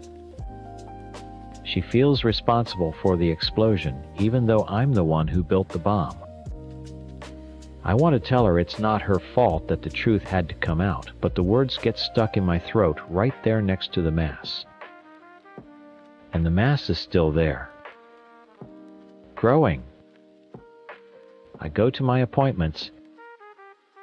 He takes me, of course. He sits in the waiting room, scrolling through his phone while I get the bad news. The doctors use words like aggressive and options. I listen and I feel nothing. It feels like justice. The lie I kept in my throat for so long is now eating me alive. There's a poetry to it, I suppose. He still posts about me online. That's how this all started, isn't it? With me telling you what he says. He talks to strangers on the internet about the burden of being a caretaker about his deadweight wife. I know he does it because he has no one else to talk to. I took that from him too. I isolated him with my betrayal. His online ranting is the only release he has. I don't know how this ends. Maybe the cancer will get me. Maybe one day he'll just pack a bag and leave, consequences be damned. Or maybe this is it. Maybe we just go on like this for another 20 years, trapped in this quiet, hateful house until one of us dies. I wanted to find myself.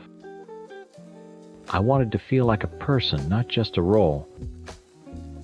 It was a selfish, desperate search, and I left a trail of wreckage so wide I can't even see the other side.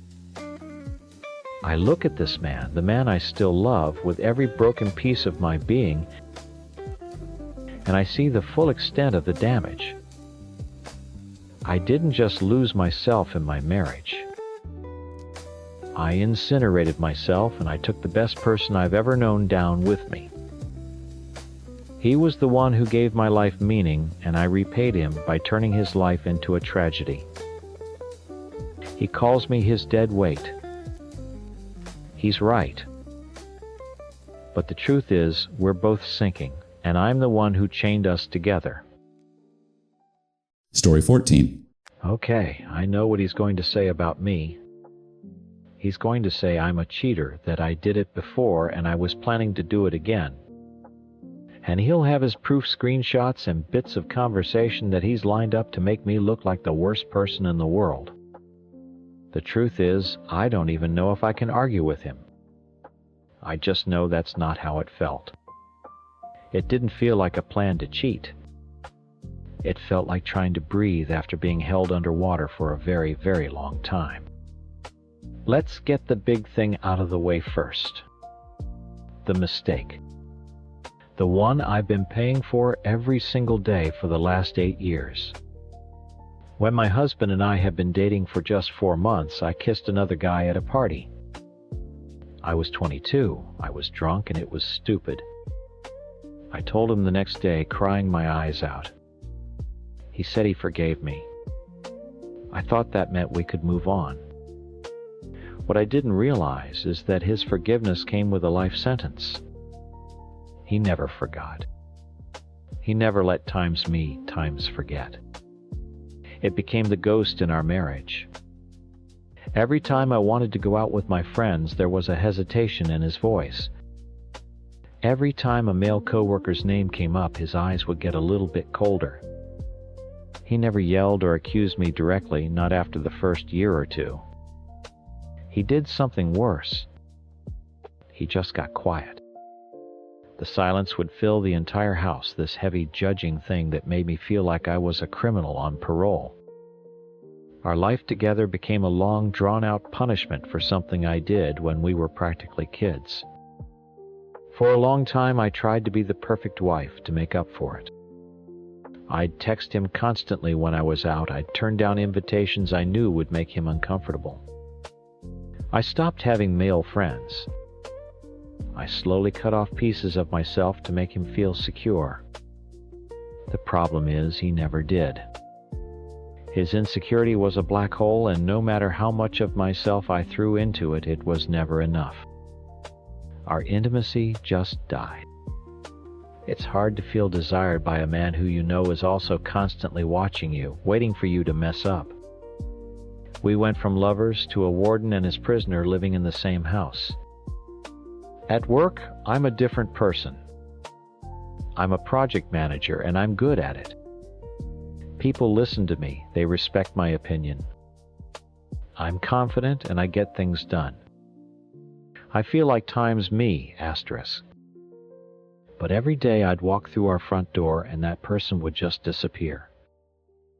I'd shrink down into the untrustworthy wife again, careful with my words, hiding my phone screen without even thinking about it, just out of habit. It was exhausting.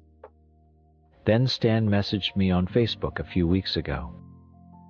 I barely knew him from high school, but he was from my hometown, a place that felt a million miles away from the life I was living. He's a soldier and his pictures were from all over the world. His life just seemed so big. Purposeful. Our conversations were nothing scandalous. We talked about my job, his deployments, what happened to old friends. He told me I sounded like a rock star at my job, and it was the first compliment I'd gotten in years that wasn't followed by a suspicious glance. He was just a nice guy who saw me as a person, not as my husband's property. Talking to him was like opening a window in a stuffy, sealed room. Last week he mentioned he was going to be in my city for a couple of days to visit his brother. He said his sister Jessica and another girl we knew, Sam, were all going to try and get together for a drink. He asked if I wanted to join. It sounded so normal. So easy. A few hours of laughing and talking about old times, a small escape from the silence at home. I knew I had to tell my husband. If I tried to hide it, it would just prove his worst fears right when he inevitably found out. My whole life was about avoiding that suspicion. So, that night I sat down and told him, trying to sound as casual as possible. Hey, some old friends from my hometown are getting together while one of them is in town. Stan, his sister Jessica, and another girl, Sam.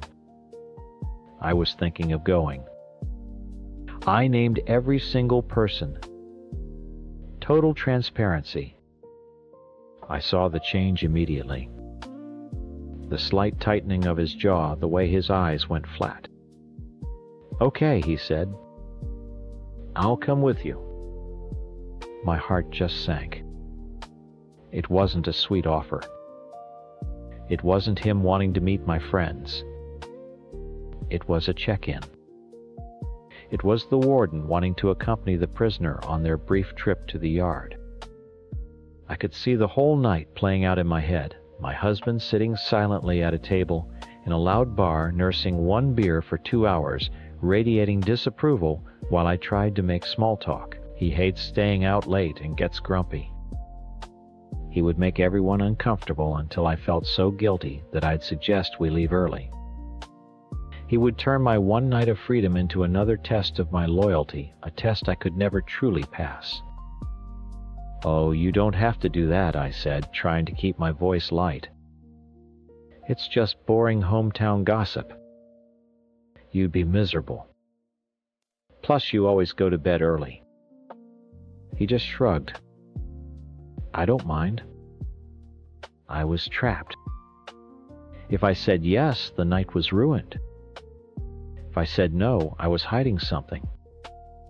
So I just deflected. I probably won't even go. It's just an idea. I lied just to make the conversation stop. A couple of days later, Stan messaged me for my number to put together a group chat to coordinate. I was on the couch, laptop open, and my husband was in the kitchen just a few feet away.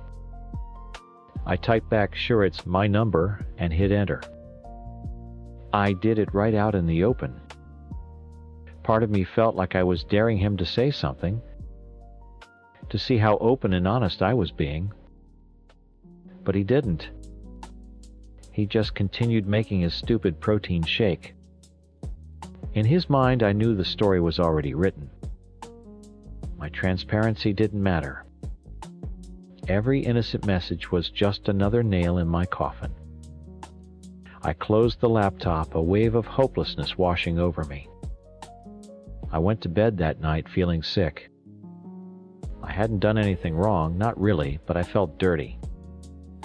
I felt the weight of his judgment even when he was asleep next to me, a quiet, rumbling anger that I knew was just waiting for a reason to explode. The next morning I woke up and he was already gone. That was weird, he never leaves for the gym without waking me up. I got out of bed, a knot forming in my stomach. I walked into the living room planning to make coffee and shake off the feeling of dread. And then I saw it. My laptop sitting on the coffee table where I'd left it. But it wasn't closed anymore. It was open, the screen was on. My blood ran cold. The messenger window was maximized, the conversation with Stan laid out like evidence at a trial. I didn't even have to look closely to know. He'd seen everything. My stomach twisted into a tight, painful knot. I felt a strange sense of déjà vu, like I was 22 again, about to confess something stupid and life-altering. Except this time I hadn't actually done anything. He walked back into the living room, then holding a mug of coffee, moving with a calm, deliberate slowness that was more terrifying than any shouting match. He didn't look at me at first. He just stood there looking at the laptop screen as if he were reading an interesting article.